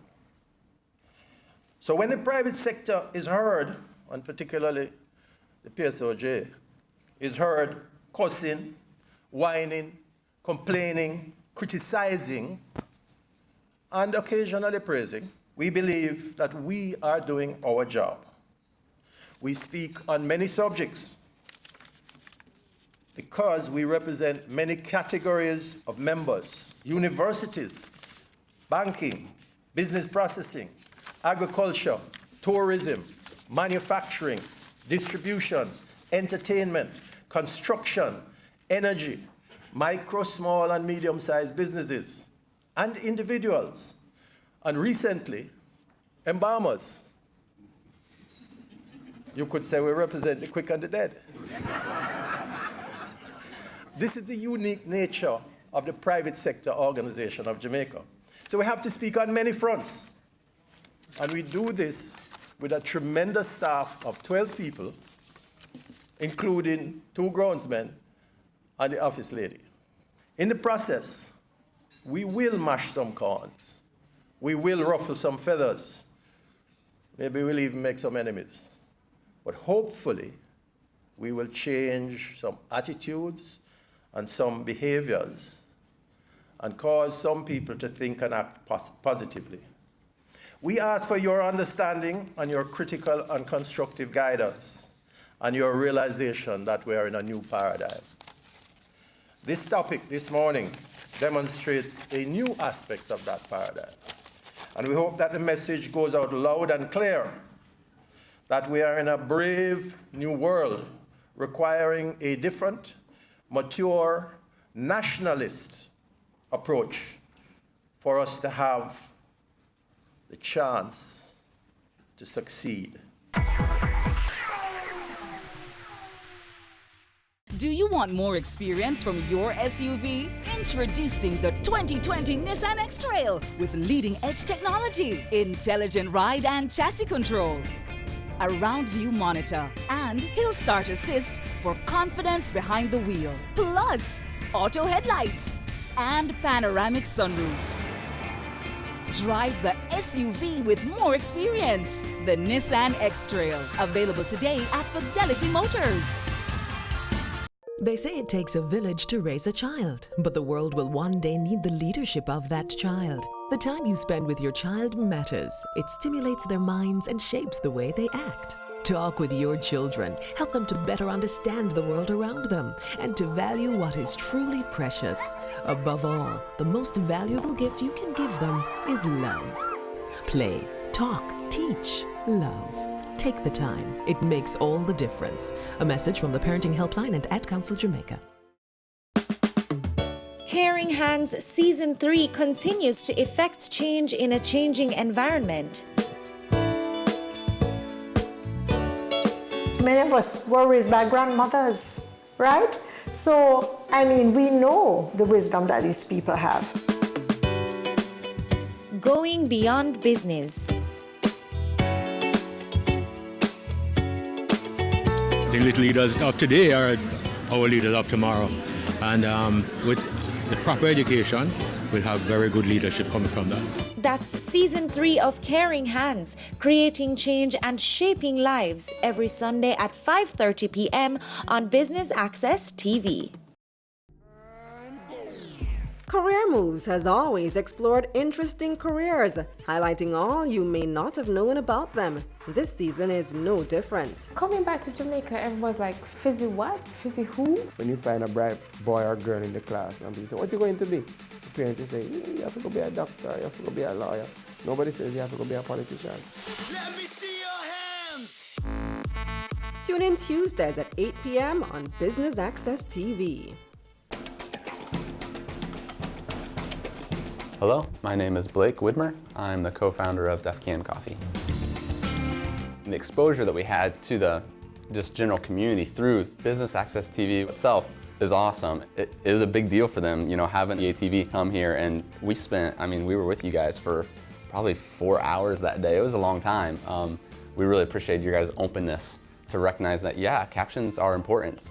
If a deaf person's watching it, how are they gonna understand what's being said? So looking back is just a big boost, encouragement for our team. If you're a business or an organization that wants to have yourselves featured on BATV, or you want to do advertising with BATV, what I would tell them is that you guys listen well and you ask good questions, and that will help, at the end of the day, deliver a really good product for your business too.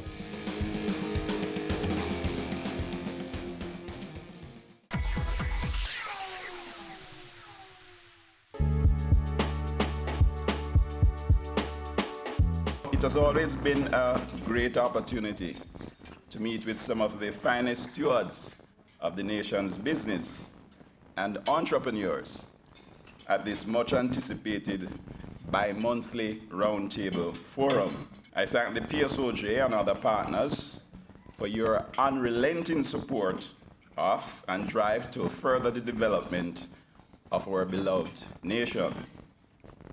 Your joint vision and effort has been propelling this unique event, which celebrates Jamaican businesses, as well as the hard-working entrepreneurs who are not just dedicated to winning at business, but are also dedicated to winning at life. At these breakfast gatherings, we are afforded the opportunity to enjoy good food, good company, and perhaps more importantly, to enjoy essential business insights that we are privileged to take back to our own companies and to enhance our individual business models and workplace environments. At NCB, we have seen the benefits of aligning ourselves with institutions like the PSOJ and supporting this forum that continues to create an avenue for like minds to develop solutions towards sustainable economic growth in Jamaica. I propose to you, ladies and gentlemen, that the journey towards achievement of this buoyant economy starts and ends with day one. I invite you to think back to the first day of the most exciting journey you have ever embarked on. Reflect on the fire of excitement you felt that kept you from being still. Your heart was racing with anticipation, perhaps, enthusiasm, and for some, a bit of anxiety. Perhaps it was the day that you entered university, or the day you were promoted to an executive level position, or perhaps for some, the day that you started your first business. It could even have been the day when you got a novel idea. While you may not have been sure how things would have turned out, you knew deep down that this had the possibility of being huge. But whatever the situation, we can recall being full of zeal and vision on that particular day. We had great plans, and our brains were teeming with ideas. For us, the sky was the limit. The world was our oyster. And anything, well, no, everything was possible. This is the energy and invincibility that categorizes day one. At NCB, it is always day one. It was Amazon founder and CEO Jeff Bezos who made famous the idea of remaining at day one. The concept, however, is not inherently new, but speaks to maximizing your company's potential, focusing on the big picture, and remaining zealous in our quest for success. Still, it is surprising how many businesses have regressed to day two and died. That is why innovation and vision continue to be pivotal in the success of businesses. In the words of American physicist William Pollard, and I quote, "Learning and innovation go hand in hand. The arrogance of success is to think that what you did yesterday will be sufficient for tomorrow." End of quote. And he was right. Wouldn't you agree? So, accepting this to be true, at NCB, we have developed and adopted the core principles. We have adopted the core principles of day one, which are now fast becoming our culture, are now fast becoming the way of life at NCB. These principles include the following 4 key ideas. And the first idea, the first principle of day one, is being customer obsessed. Many of us here today are in the customer-facing business, and we all have customers as businesses. So being customer obsessed is the first principle of day one. The second is resisting proxies. The third principle, embracing global trends. And fourth and finally, making high-quality decisions at high velocity. And these practices have been effective in helping us to gain record profits as well as achieving our 2020 strategy, which is NCB 2.0, faster, simpler, stronger, raising the bar and setting the standard for the financial services industry. Allow me please to highlight just a few other ways in which we at NCB have implemented these principles in our own operations and the success that we have garnered. Let's focus on the first principle, that is being customer obsessed. Former Apple CEO Steve Jobs said, and I quote, Our belief was that if we kept putting great products in front of our customers, then they would continue to open their wallets, end quote. It has been working for Apple, and I dare say that I believe it is working for us. Truth is that technology is the way of the future. Our customers want faster, hassle-free service, and we aim to meet the needs of these customers. To that end, we avoid being preoccupied with the affairs of our competitors, but instead, we keep focused on our clients, listening to what they have to say, and then upping the ante, remaining one step ahead. And our work speaks for itself. Of late, we have embarked on enhancing how we serve our customers with the aim of exceeding their expectations and providing them with more technologically based banking options with which we were first to market. Some of these include the following: our online account opening, and this allows our customers to open accounts online in as little as 5 minutes. To execute this solution, we also introduced the self-service account opening option in branches via our online portal. Then too, we have changed the face of lending with the introduction of our fully digital instant loan. And this is a term facility which is fulfilled 100% digitally. More recently, we introduced our pay advance loan, and this is a monthly facility which is offered to customers of NCB, and this facility attracts no interest. It is repayable in 1 month from the salaries of our clients that are deposited with us, principal along with a fee. And our customers are pre-approved and can avail themselves of these funds at their convenience at the touch of a button through our online portal. For the many customers who continue to be served through a branch network, we have enhanced our lending platform to deliver straight-through processing. And this process sees our unsecured customers, unsecured consumer loan customers, as well as our credit card customers having their proceeds credited their accounts prior to leaving the sales officer. Share with us the journey you've had being here for 7 months. I know that you leave. It was a very good journey. I learned a lot. As you know, I'm also a member of the PSOJ, and so it was good for me to get to see what was happening on the other side. And so I think we have done an awesome work with a very small staff that we have. We continue to put on functions and to find topics that were of interest and of relevance.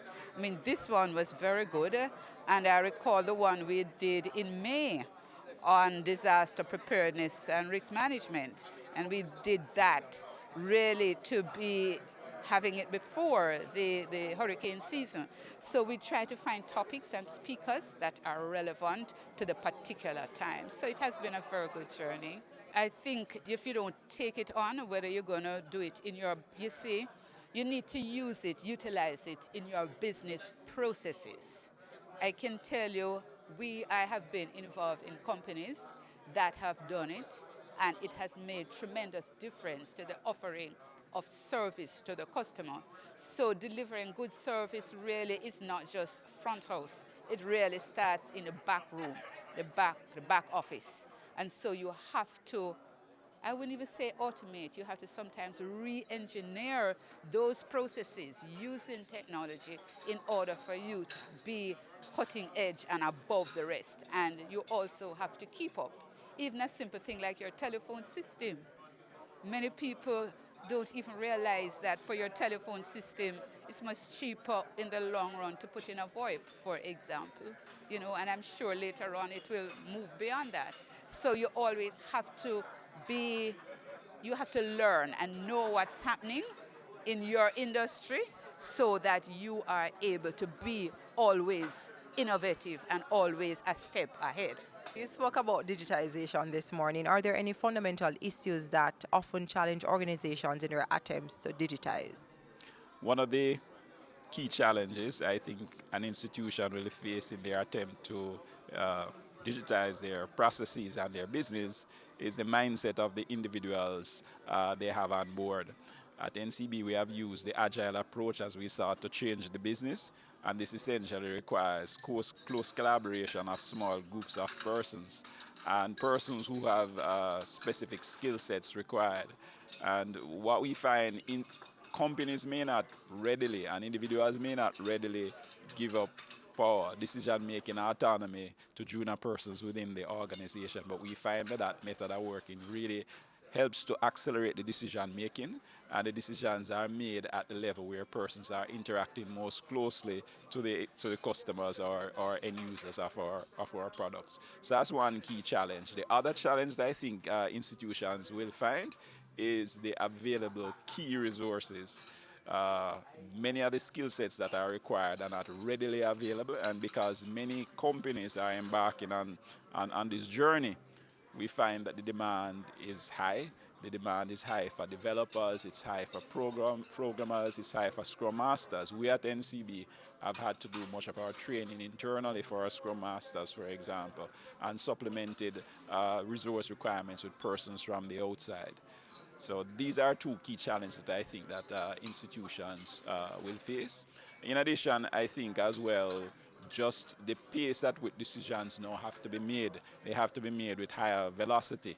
And traditional institutions tend to be hierarchical, very bureaucratic. The agile way of working requires decisions to be made very quickly. So that requires a mindset shift within organizations that are embarking on these journeys. It requires focus, it requires dedication, it requires executive commitment, and not just paying with service, but really assigning time and assigning resources to ensure that the journey is successful. It has to be funded. It is not inexpensive, but it's an investment in delivering quality service for our customers, and therefore is one that has to be made. It has to have executive commitment from the get-go if companies are to be successful. Digitization in and of itself is not a strategy. Really, digitization essentially is part of the business strategy and serves to enhance the overall business goals and objective of the institution, and therefore it has to be viewed in that context. That's it from us here. Until next time, keep it locked to Business Access TV, serious about business.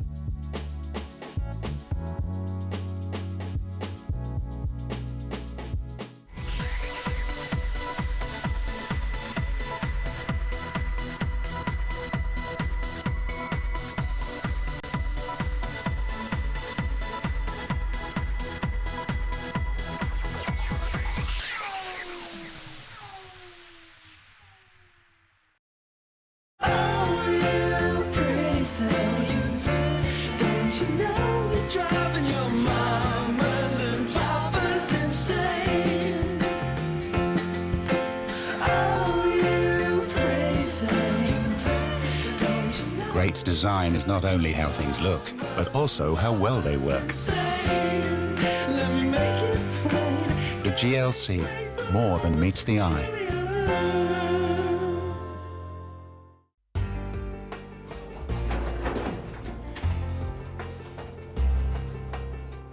What kind of ESN paper this? I'm a birth certificate. You what? Birth certificate. Hold on. Let me help you. Where are you? Me apply for your birth certificate online on the RGD website. Your lucky things improve and get easy now. Is there not a security feature? All your granny could have write this. Transformation is happening across the public sector. Many services are now available online. We are building a better public service for all. Brought to you by the Transformation Implementation Unit. Business current affairs you can relate to. Frank, credible discussion. On Point with Kalila Reynolds and Dennis Chung. Dissecting the issues, offering solutions to Jamaica's challenges.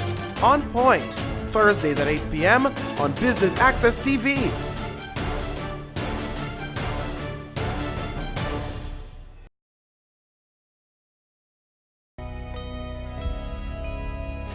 The business community has suffered tremendously due to extortion. Some have not just lost their businesses, their jobs, but lost their lives.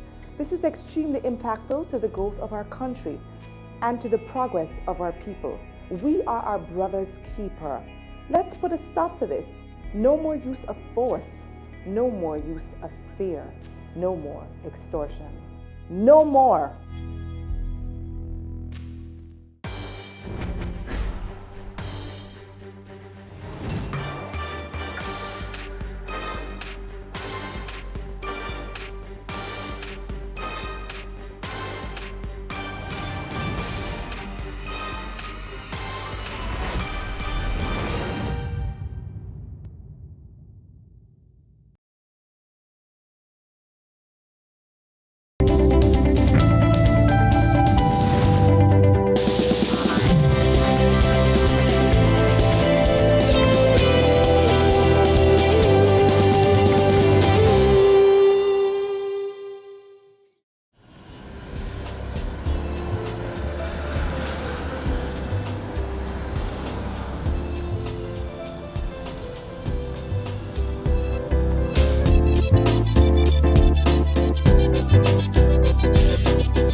Hi, my name is Suzanne Wilson, and I'm the creator of the Ox System.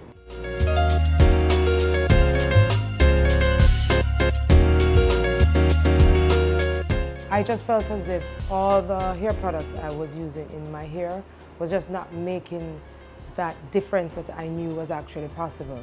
So I basically knew something was missing from the products. Every single product that I had tried. It was good, but it just wasn't good enough.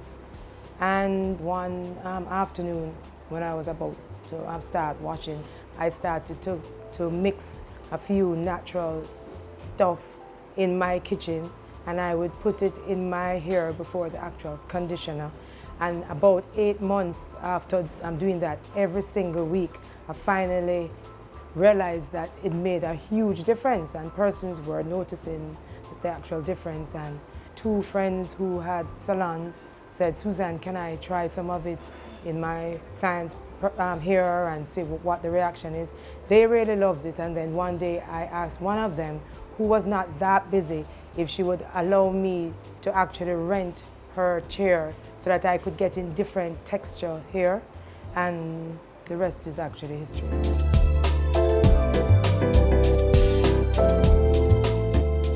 I started doing that in 2010, was when we actually chartered the business. But we really started marketing, social media and so on and so forth about 2 years now, because we were gradually, slowly adding to the hair care line just to make sure that we had a proper system in place. And I mean, we will always be adding, because there will always be things that are needed. We will improve on like something else, so we'll always be doing stuff with our products. We do have a salon, which is our lab. This is actually where we can get proper feedback. We can do trial and error, and we can get feedback also from the clients. We also have a hair care system, shampoo, pre-conditioning booster, conditioner, leave-in rejuvenating mist, serum, hair butter, maintenance oil, and we also have a body butter. But for now, we are kind of concentrating more on our hair care line. In the salon, we only use the Ox System products, except for if we're doing color or we're doing a relaxer. But everything else is just Ox. Why we can do this is because Ox System is a system, and it totally encompasses every single step that is necessary to make everybody's hair look really good. Plus, Ox System is also about hair care practices. They are unfamiliar methodologies, but they really work.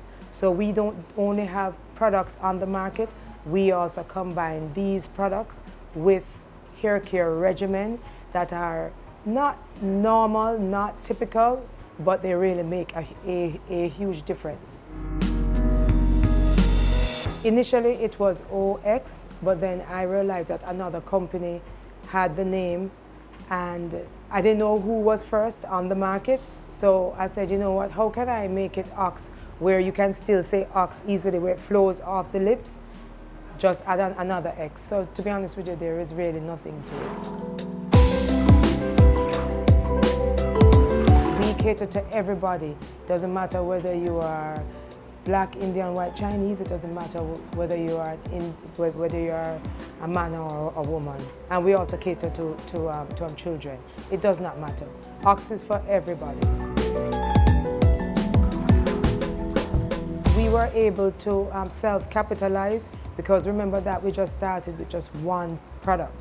So it has been steady growth over the years. That initial capital was used to buy ingredients and for research and development, and then also, you know, packaging and all of that.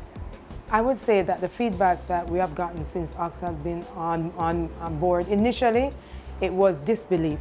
For instance, even on our social media, we have before and we have afters, persons have said that it wasn't true, that, you know, that these photos were retouched, is weave we put in their hair and all of that. So we have a few disbelievers. Another thing too is that because our unfamiliar methodologies are so far-fetched, seemingly far-fetched, because they really aren't. They are facts. People tend to not want to believe it. Another thing too is we educate from the core. So we will explain to Black women especially per se that African textured hair is very fragile and very delicate. There are some people who believe that African textured hair is strong, which is the furthest from the truth.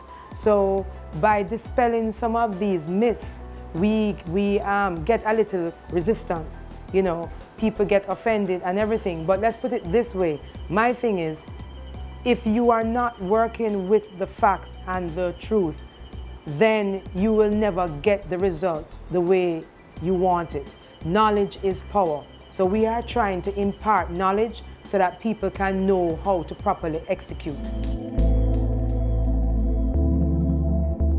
With respect to that, we could even go to the salon and you can ask one of the clients over there what has been her experience using Ox and abiding by our unfamiliar methodologies. Since using the Ox product, I've noticed a great difference in my hair in terms of how it feels, how it looks. It's fuller, it's thicker, it's softer. I've had a lot of compliments on my hair, and basically since coming to Ox, all we've been doing is using natural products.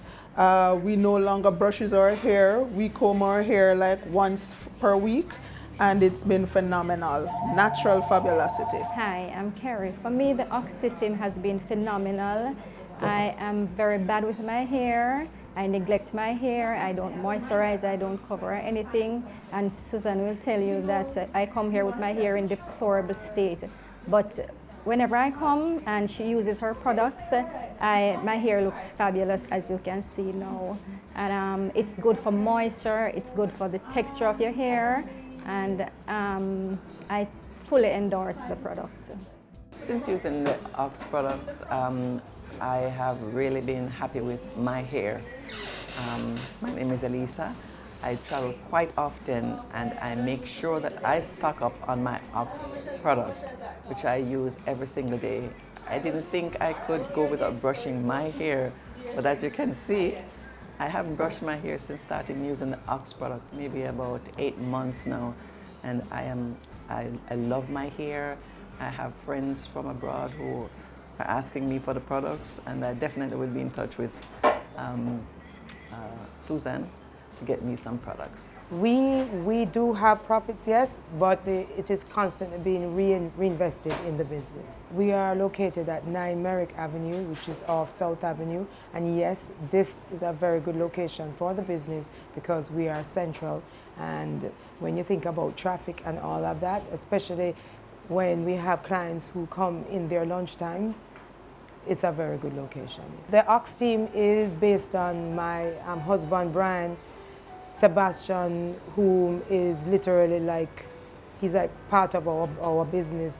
And then we have our Ox team at the salon, very dedicated staff, very loyal staff, and very also serious about what Ox stands for and the information we are trying to impart to everyone. For instance, Fadia, she saw us on Facebook. She was very interested in the befores and the afters, and she came, and she literally came just to purchase products, but she was so fascinated with the different executions that she saw as opposed to what she was trained to actually do, that she sat there for the whole day. And I said, if you wish, you may come and sit again tomorrow.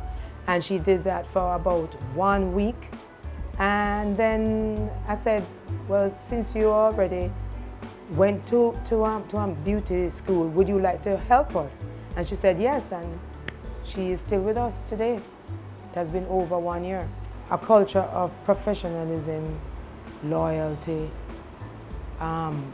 excitement with respect to what we're trying to impart to the world. Right now, Jamaica, but obviously to the world, we like Ox to be a brand. So we make sure that everybody who works for Ox is very excited and empowered about what we're trying to impart, because, for instance, our unfamiliar methodologies go against the grain. Every cosmetology school, whether in Jamaica or in the world, we say things that are not typical. So anybody anyone and everyone who works with us have a loyalty to what we are trying to impart. For the salon, average eight hours, but for myself and my husband and Sebastian, we never stop working. Literally, I mean, there'll be times when I'm on the computer all hours of the night, and so are Sebastian and my husband, Brian. We just never stop working.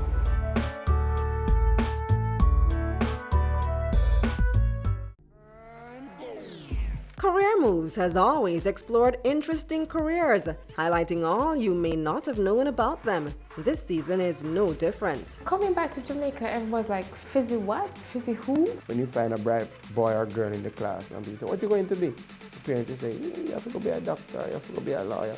Nobody says you have to go be a politician. Let me see your hands. Tune in Tuesdays at 8 p.m. on Business Access TV.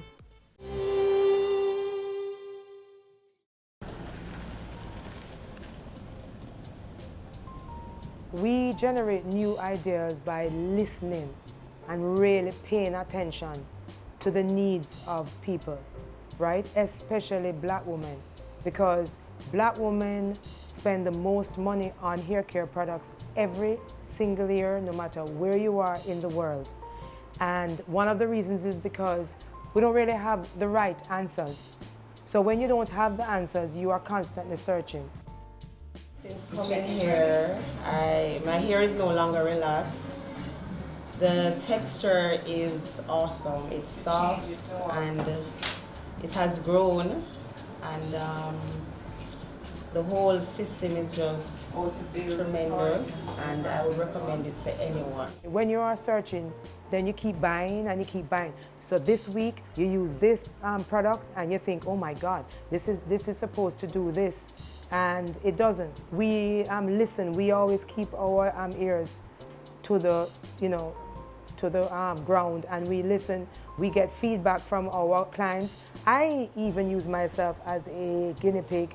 I listen to what the Ox team has to say, because they are dealing with like so many different textures also, and just keeping abreast on what is out there, squashing some of the ridiculous stuff that is out there, with proper information. We build a successful customer base. We actually garner them initially from social media, word of mouth, referrals. We hold on to our customer base by making sure that we listen to their needs. We make sure that we offer a website which has tips and advice, how-to videos. So if they can't get in touch with us, they can go to the website, refresh their memory as to what they're not supposed to do, and of course what they're supposed to do. It's 24 hours, obviously, it's a website. And like I said, we just really make sure that we listen to their needs and we guide them along the way, always. A huge challenge is our unfamiliar methodologies. Our unfamiliar methodologies really go against the grain. Every single cosmetology school, whether, like I said, here or in the world, are going to be opposed to some of what we are teaching. But we are taking it from the core information. So we understand what the biological structure of the hair is, with whatever race you are. So if you are African textured hair, like we have photos in our salon that show you the different hair textures. So we say why you shouldn't be doing this. This is the reason why. So it's a very huge challenge when it comes to our unfamiliar methodologies, especially. We are really going against the grain. Cosmetology schools are not teaching what we are teaching, but we know that it actually works. We see results. So yes, it's a challenge, but we see the results. And the thing is, even when clients come to us and the change sounds really just not able to be, it seems impossible for them. And we know change is like never easy, or sometimes it is not easy. But once persons abide by our teachings, along with using our products, then what you find is that their co-workers or their family and their friends say, wow, what a way we are seeing a noticeable difference with your hair. And then those challenges now become less challenging. I would say that we have not had any failures. We have had a few hiccups. I will give you an example. For instance, we have satin wear. So we have satin pillowcases and satin headwear, because satin and silk are the only two materials that you should really be using on your hair. So because of that, I made a satin scrunchie. We explain that especially when you're dealing with African textured hair, when it is relaxed, like black women who have relaxed hair. Remember, once again, it is very fragile. So we explain, do not put these scrunchies on tight in the hair. You're not supposed to have your hair tight when you have African textured hair and it is relaxed. Guess what? They were putting it on tight. So I had to just stop making scrunchies because they weren't listening. So now we are working on another satin headwear that you can use to do ponytails and everything. And it will be, even if you do try to make it tight, at least it will not be so damaging. So like I said, we don't consider them failures, we just consider them hiccups, and we make it better. First of all, we make sure that we listen to our customers' needs. We take note of whatever we do also, even executions on ourselves. So we are always listening, we get feedback, and whenever something is not working, because once again, we have that salon. Because we have that salon, we can, basically take care of something that is not working immediately. Like I said, it is like our little lab. And feedback, really paying attention. We really pay attention to the most minute execution. our growth strategy is to always improve on our products. If we have to add products, we do that. Whenever we have to add to our tips and advice and our unfamiliar methodologies. And with respect to the longevity, we have a website, 24 hours, that has information, how-to videos,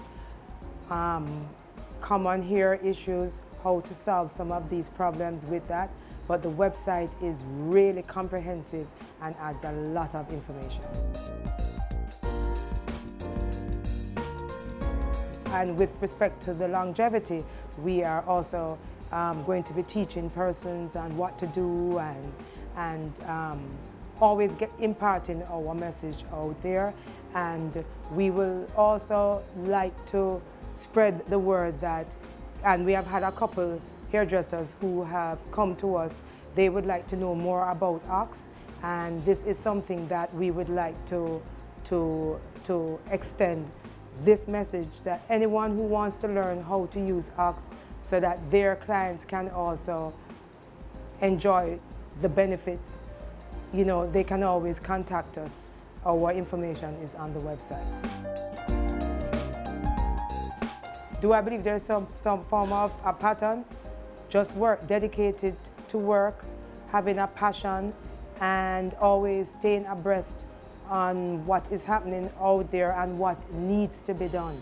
Always trying to fulfill needs. When you can fulfill needs and fulfill them with integrity, so you work with integrity and you fulfill needs with integrity, you don't put gimmicks out there and people can benefit from the results, that is exactly what we are about. We define success with improvement, people having smiles on their faces, people benefiting from the work that we put in. My greatest fear personally are lizards. No, we don't have any fear. We look on the challenges that Ox will face as just a little bump in the road, and we are just ready for the world, ready to make a difference.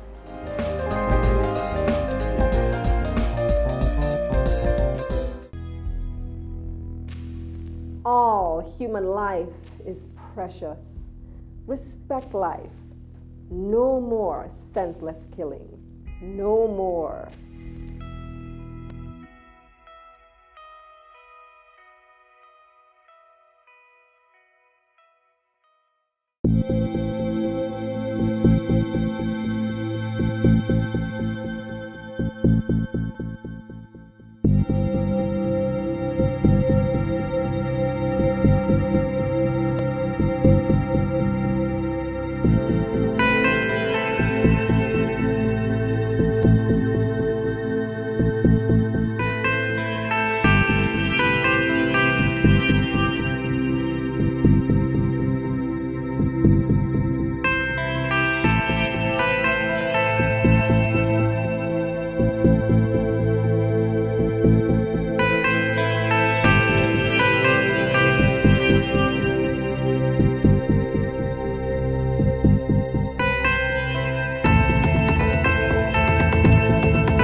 Ox team, we are motivated when we see results. We are motivated by the end results. And we just want to make a change. Whenever persons write me on the WhatsApp or they come into the salon or they see me on the road and they say, can you please help me? I am motivated to help them. We are motivated to help them. Hi, Ox heads and soon to be Ox heads. I've been using the product for about 5 years now, before the line expanded to having so many products. I first came to know about the product when I saw a young lady. Her hair looked so wonderfully beautiful, I thought it was a specially made wig.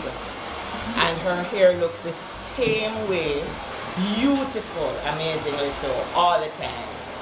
I drove from St. Catherine to Kingston to meet with Suzanne, and she gave me a thorough run through about it was a preconditioning treatment at the time, now called Booster.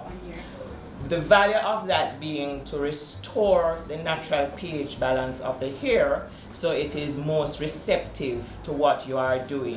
What stood out to me the most on my first visit was that it was different. I liked the experience, I liked the fact that they were very gentle on my hair. Well, my greatest inspiration is my grandfather. He's no longer alive. I would say just people around me. I'm just motivated when I see other people motivated also, especially my Ox team. They are so motivated that sometimes when I'm so tired, because as I said, we have not had a vacation for such a long time, but when I see everybody just working and getting excited, I'm motivated by that. We are unique in the sense that we educate people. We have a website that's very comprehensive. It doesn't only show our products, but it imparts comprehensive, important information to women and men if they are having problems with their hair. We actually target certain issues, and we have videos explaining these issues. We also, in our salon, we have a salon that use the products. So we are very, very different from a lot of people. My favorite aspect of being an entrepreneur is just seeing my creations and my thoughts come to fruition, making a change, seeing women's, faces light up, having women scream in the salon when they can't believe that their hair can look the way that it does. Just really making a difference means a lot to me. I attribute my success, even though I created Brian, he's the engine behind it. He's the force that says, Suzanne, you need to put that out there, or don't just keep it to yourself and everything. So he has really motivated me. I would say that the most satisfying moment in the business is just seeing the satisfaction on people's faces, seeing the improvement with respect to them listening to us, and then seeing improvement in their hair and everything. I am happy when I see results, see the smiles on people's faces when they write me or they call me or they come in weekly and they say, Suzanne, or to the other team members, look on how my hair has improved. I cannot believe this. Those are the things that make me happy. Some of the sacrifices, we have not had a vacation for the past 2 years. Just not being able to hang out with friends and family as much as we would like to. But like I said, it is for a purpose, and all of that will come in time. Some of the future plans is definitely to be a worldwide brand. We would also like to extend our salon. We would also like to get more into teaching, imparting this information that's unfamiliar, and basically just being more out there where people are more aware of who we are and what we offer and what we are about, and of course extending our product line. My advice to persons who wish to become an entrepreneur is do not allow anybody to squash what you believe in. If it is good for the majority, then you try and capitalize on that talent, whatever it is that you have. Because just always remember this, you are a human being just like they are. Whatever they can do, you can do also. It is very important. That's the way how I live my life, and that's the way how I view others. Nobody is better than you are. So just do whatever it is that you believe in. Do not allow anybody to squash that dream. Don't do it. And that is something I mean 100%.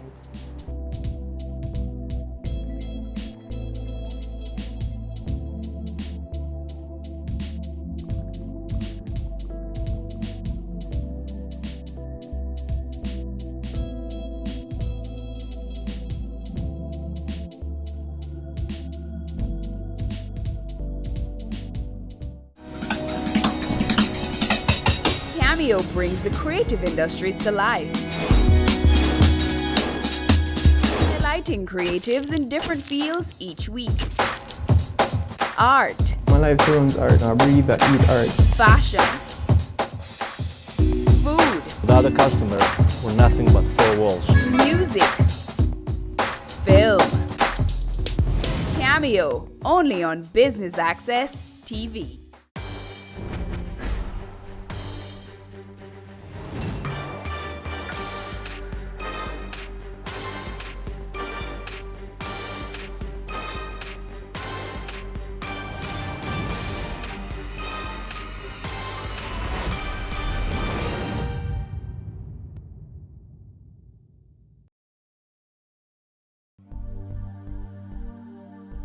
The need to meet the demand for housing has opened the doors for many more private developers. It is hoped that more families will be able to allocate the resources to realize the dream of finally purchasing their first home. At least that's the dream of the developer of Nell's Cottage. Join us for our first open house visit on this episode of Home Sweet Home. Stay with us.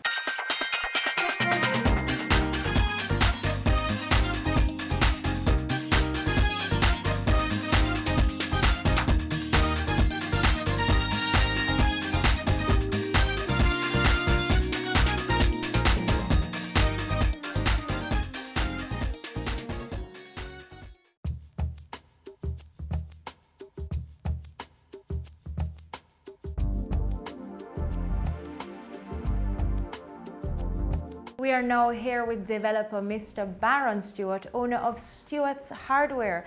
Thanks for joining us, Mr. Stewart. My pleasure. Now you're going to be talking to us about the development of Nell's Cottage, and I have quite a few questions about it. So firstly, how did the concept come about and why did you choose Clarendon? Well, I'm in the hardware business for many years, maybe over 40 years. And I've always had businesses with buildings. I build for people, and I have seen the needs of the Clarendon community. We need buildings, we need housing, we need affordable housing. And I chose to develop a property, and it will be the start of many development properties that I intend to carry out. I am the main investor, and it's a family affair, so my members of my family are all part of this development. The Clarendon area, it is not known for apartments. The population is not as large as the urban areas in Kingston and Montego Bay. And I don't think the apartments do as well as they do here. And when is the project supposed to be completed? Well, we anticipate that this project should be finished by next year. Should be finished by as early as next year, third quarter of next year. What would you say is left to be done? We are in the implementation stage.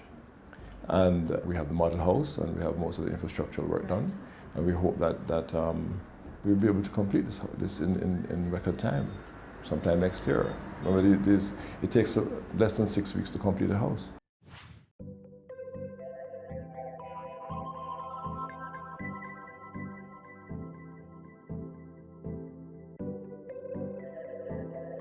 Now you mentioned it takes about 6 weeks to get one of the units up. How do you manage to do that so quickly? Well, we have a farm system, and we also have our suppliers, the main hardware store that we have. And we have skilled and hardworking people here who can get these things done within a reasonable time. What are some of the behind the scenes work that goes into a project like this? Well, as far as this project is concerned, it was conceptualized as far back as the 90s. Okay. Maybe then you were just a tot. I have been working on this, but it has been a long time for further development. So we have now just decided to bring it to fruition. And I think this is where we are right now. And everything is going as planned? And it is going according to plan. We hope to be able to give one of the best development in this parish in this known period. Congratulations on that. Thank you.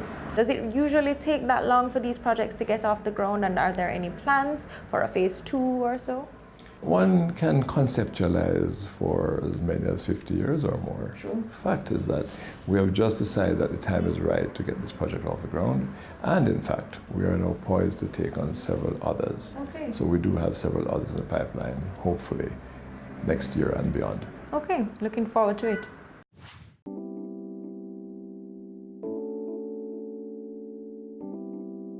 Earlier this year, there were some talks about NHT leaving housing to the private sector. What are your thoughts on that?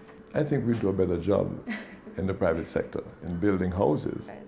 And of course, we can always partner with NHT. We have a public-private partnership that is being mooted by the government, and it is something that I think we could capitalize on. We're in fact hoping that we can participate in that in a big way. Okay. Well, Mr. Stewart, we understand you're a very busy man, so thank you so much for taking the time out to speak with us.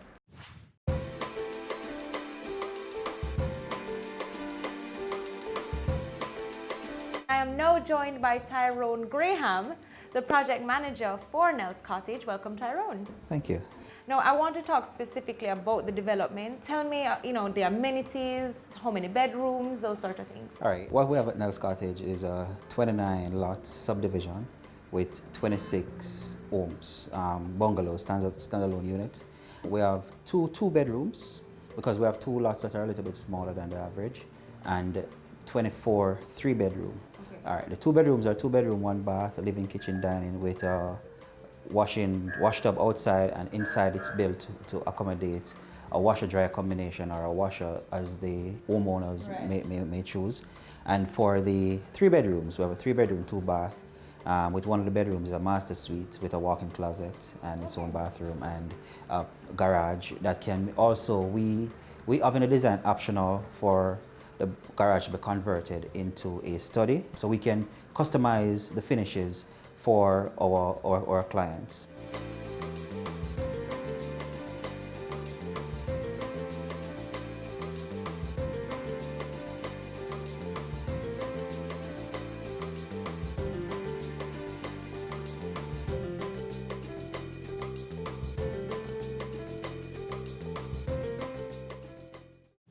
Even though our parent company is Stewart's Hardware, we are not in the furnishing furniture business. However, there are some amount of furnishing that you can get from the hardware to buy.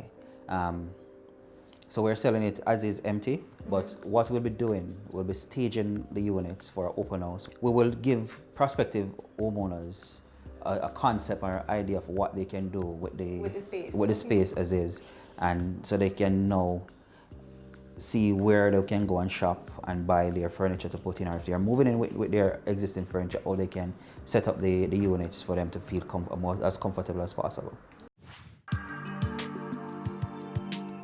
Don't go anywhere, you won't want to miss what's coming up.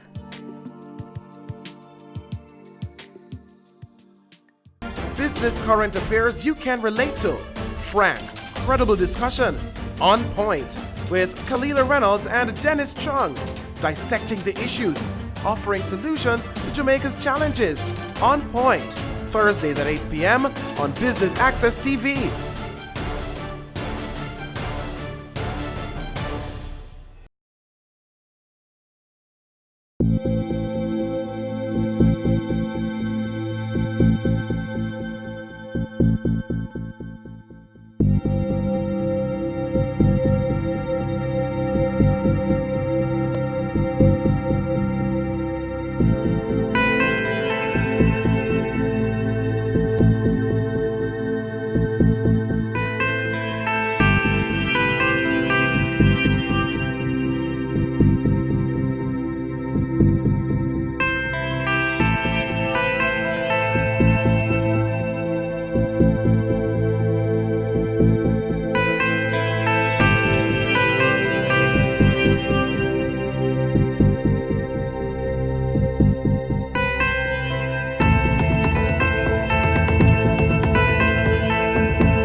Have you seen it? It's BATV Live.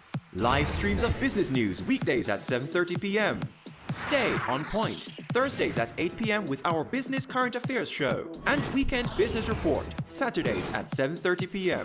wherever you are. Log on to our Facebook page at Business Access TV or visit our website at batvja.com.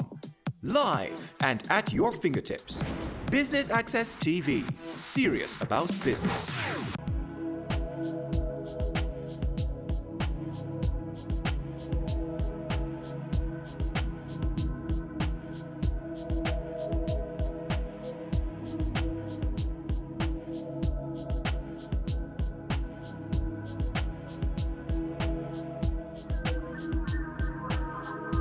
The unit is very nice based on the space and the accessories that you'll get in it. So based on the kitchen area, it's nice and spacious. Based on my family size, I'd prefer to go into a 2-bedroom. And the price of the 2-bedroom is very convenient based on the size as well. In terms of the room size, they're large. And the bathroom spaces, the bathrooms are very large too, so you can do much with them.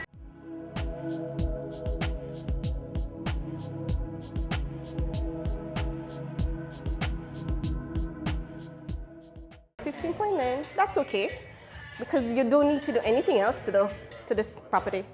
It's everything. It's 3 bedrooms, 2 bathrooms, a lot of closet space. Location, it's good. It's a reasonable distance from Kingston in terms of it's easy for me because my family is in South Clarendon and Westmoreland is halfway away from here, so it would be easy to travel anywhere in the island from here. But the place is nice because the Clarendon they have high ceilings, so it keeps the place cool, so you can't worry about that anymore. And then the price is very attractive. So I want to come out here more because at 15 million for a 3-bedroom, it's something I can work with.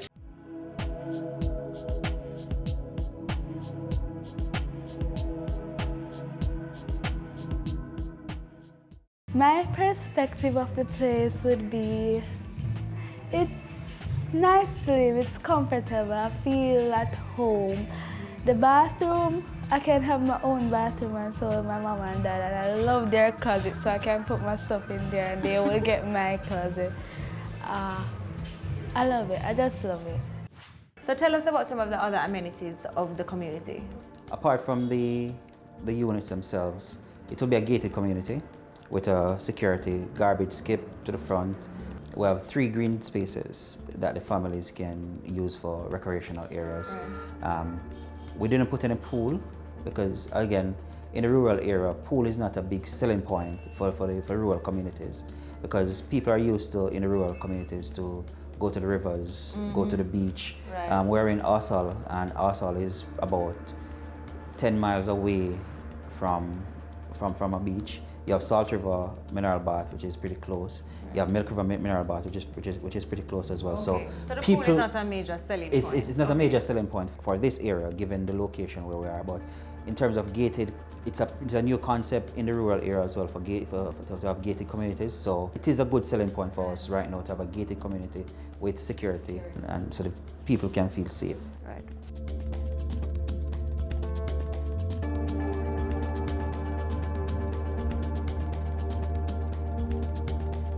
Now, are these classified as low budget or middle income homes? We're looking middle income with NHT new dispensation of $5.5 million for new build construction. Our price in consideration for that, because the 2 bedrooms are going for 13.5 and the 3 bedrooms are going for 15.9 starting.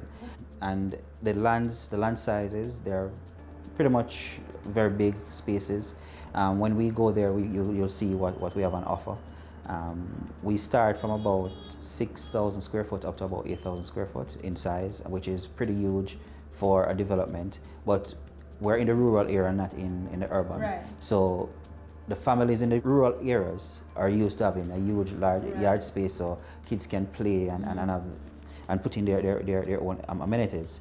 So we took that into consideration along with the regulatory bodies of the parish, which is the Clarendon Parish Council, in what land size we can really put on offer. Our target group is really returning residents, teachers, police, people of middle. So you want to select your group really, because it's just a small development. You want everybody to be living there as a family, because it's only 26 units.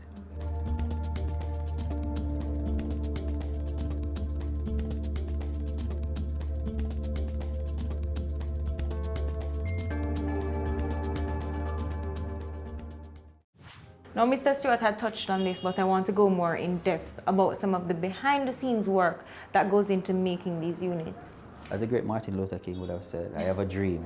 Everything started from a dream and a concept. Mr. Stewart had, as he touched on in his part of the interview, that It's a concept that he had from in the 90s, early 90s. He has went ahead and gotten the subdivision approval, which is critical for us to move forward in a development like this from 1995. However, nothing was done in terms of the construction and the development. It was just there. And then to move it from that stage with that approval, then we'll have to get our engineers, our architects, project managers, or quantity surveyors to prepare all the necessary documentation, the designs, the quantities, and submit for the necessary approvals now for the building. Because NWC is critical in getting approval because we have to provide water. Water is one of the critical amenities in any development. Without water, you can't get any approval. So NWC would have to do their background checks and see if they have water in the area to supply a development of such. And so the designs and reports that NWC are required is part of the background checks that would have been done and work have been done. Fire department would have to approve as well. Fire department would have to check and ensure that there is enough water. If there's a fire, we have enough fire hydrants in the development for them to assist them in firefighting. Also, Ministry of Health. Oh, it's a lot of stuff. Yes. You see, a lot of people don't know what really goes on behind the scene. It's critical for Ministry of Health to look at the type of sewage system that we have proposed and approve it before we can actually construct. Because without a proper sewage disposal, you can have all kind of different diseases that can break out because the fecal matter not being treated properly. And then a parish council now comes down, and where the parish council is divided into road and works and the council, which is the planning department and the building department. So they look at how the entrance to the development affects traffic flow within the area, and then they have to give their approval as well. The parish council now takes into consideration all those different bodies and now grant the approval based on their assessment of the structure of the proposed buildings to be built. Still more to come on Home Sweet Home. Stay with us. They say it takes a village to raise a child, but the world will one day need the leadership of that child. The time you spend with your child matters. It stimulates their minds and shapes the way they act. Talk with your children. Help them to better understand the world around them and to value what is truly precious. Above all, the most valuable gift you can give them is love. Play, talk, teach, love. Take the time. It makes all the difference. A message from the Parenting Helpline and Ad Council Jamaica. Every day you wake up, you have another opportunity to make this little island better, safer, a place where we all can be proud to call home. It's time we all recognize that every little thing we do has an impact on the Jamaica we live in now and the country we're leaving for our children. So promise me this, promise yourself this. No more will we tolerate criminals, even if it's our relatives. Tell them they're doing something wrong. Tell them to stop. Tell them no more robbing our children of the Jamaica they deserve. Tell them no more crime.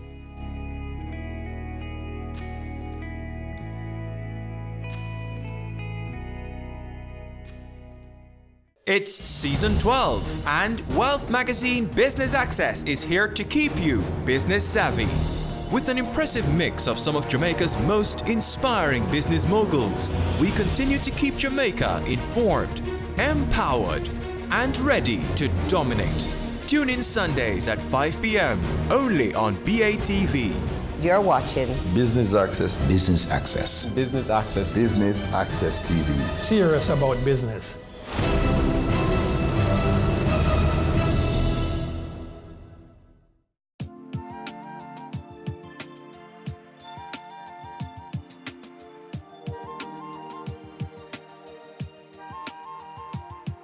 All right, tell me again the size of the unit, because we're looking at the land space here.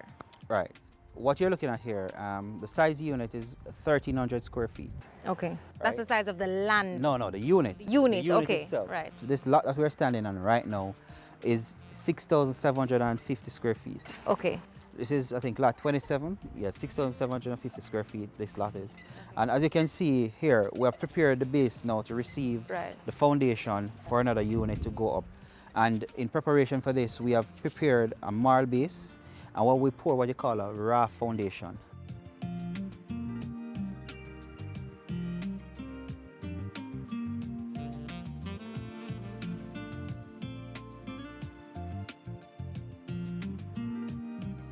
And a raft foundation allows the unit to float, like you're on the, like the name surrounding a raft. You go river rafting, right? So, say for an earthquake, the impact on the unit will be less because the raft allows the unit to float and go with the movement of the earth.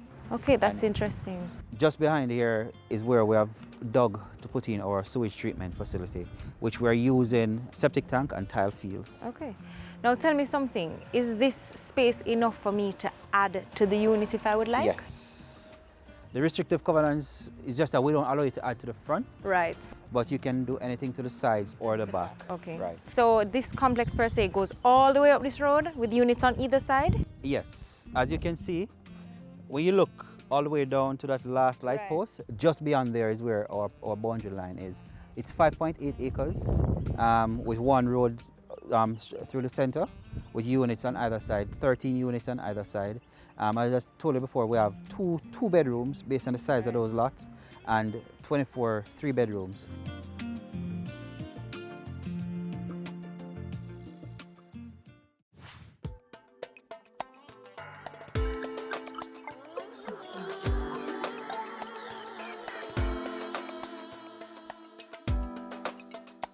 One of the 2 bedrooms will be on lot number 1, that is the first lot you come in on your right hand, and another lot up here on the left hand side. I don't remember which lot is it, but I know that lot 19 and 20 is reserved for recreational area. Okay, now tell me something, if I am to purchase, do I get to choose which lot I'd like? Once you're early? Once you're early, yes you can.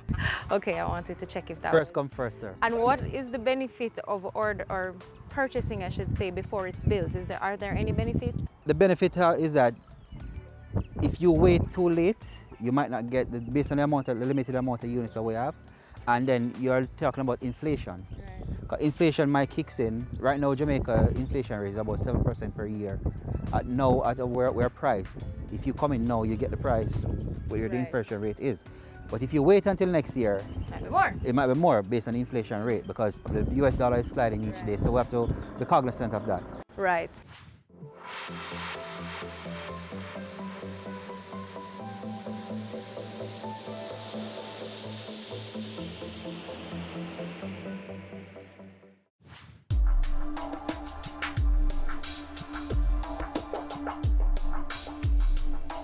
So just reinforce why people should buy into Nels Cottage. Well, right across the island, we have a problem with crime. Nels Cottage is one of the only subdivision which is gated in Clarendon at the moment. And security is key and paramount for everyone.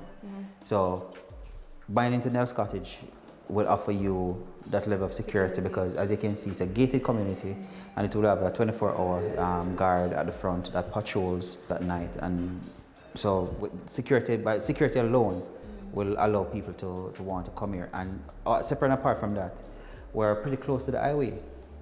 We're just off the last exit of the highway. Once you're on the highway, 45 minutes you're in Kingston. If you work in Kingston, commuting to and from here to Kingston is very short. 45 minutes in the mornings, 45 minutes in the evening, because presently I commute from Kingston to here in the mornings and it's only 45 minutes. Right. And it's, I find it an easy drive because I'm going against traffic. So Nels Cottage can offer the accessibility to the necessary commodities around, and Maypen is now a growing town. It's growing and a lot of development is happening in and around Maypen, so a lot of people want to live and do business in Maypen. So Nels Cottage offer them that flexibility of living close to work and being comfortable and safe at the same time. Okay, and tell us about the price point for each of the units. All right, again, the price point. I think the price is very affordable, given that the 2 bedrooms are going for 13.5 and the 3 bedrooms are going for 15.9.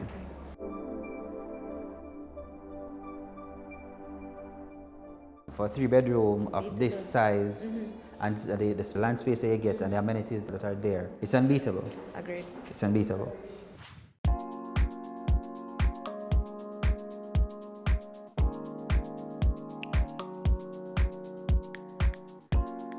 Well, Tyrone, that's where we wrap things up. Thank you very much for speaking with us. Most definitely, and it was my pleasure talking to you. Thanks. And that's it for another week of Home Sweet Home. This week has been fun and, of course, underscoring another topic in the business of real estate. So much more for this season, so tune in next week for another exciting show.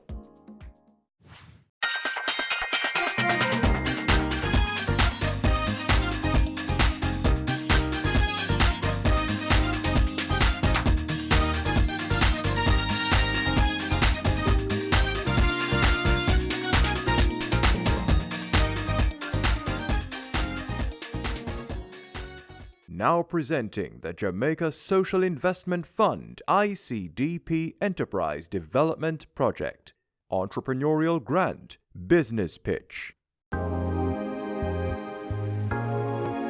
This project is a $100 million grant that's seeking to target 50 small and micro business enterprises and give them training, capacity development, equipment, permits and license towards the development and the viability of their business. We have made a call for proposal in March of this year for entrepreneurs to submit for the opportunity to receive a grant between $1 and $5 million. We received more than 500 applications, and so we have now shortlisted them to 100. So we've invited that top 100 applicants here today, and they're going to have to pitch their business idea to a panel, and of the 150 will actually transpire and win the opportunity for the grants. One of the primary objectives of what we're doing here is employment. We want the business to be able to sustain not only the principals as the owners, but we also want the business to be able to employ at least 2 people. The next part of it, as we do in all of our projects like this, is it provides a learning instrument of how we can engage small and micro enterprises and take them to the next level. Why we're doing this rigorous process, because we want to identify the best potential entrepreneurs for this project. And keep in mind that we are speaking about a loan, so we want to ensure that the applicants are committed, and that from a sustainability point of view, that upon receiving the support from JSIF, that in 2 or 3 years, the enterprises will still be operational and the broader objective of the project would be achieved. Once we have now equipped them and they should be ready to start their production and going, we'll then have a mentorship component.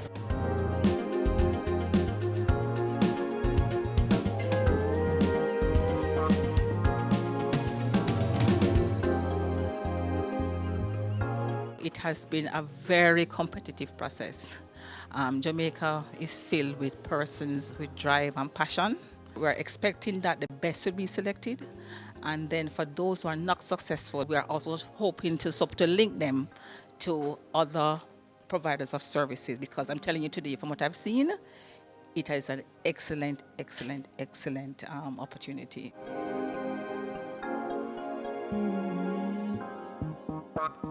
It's worthy of note that many persons coming here today already have some kind of semblance of a business, but they need the additional support to move that business to the other level, as well as some persons that come in with just proposals to start from scratch.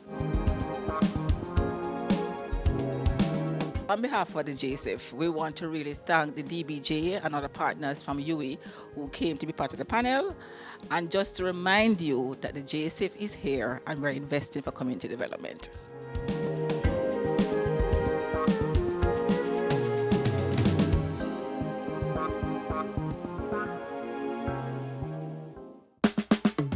Caring Hands Season 3 continues to effect change in a changing environment. Many of us were raised by grandmothers, right? So, I mean, we know the wisdom that these people have. Going beyond business. The little leaders of today are our leaders of tomorrow. And with the proper education, we'll have very good leadership coming from that. That's Season 3 of Caring Hands, creating change and shaping lives, every Sunday at 5:30 p.m. on Business Access TV.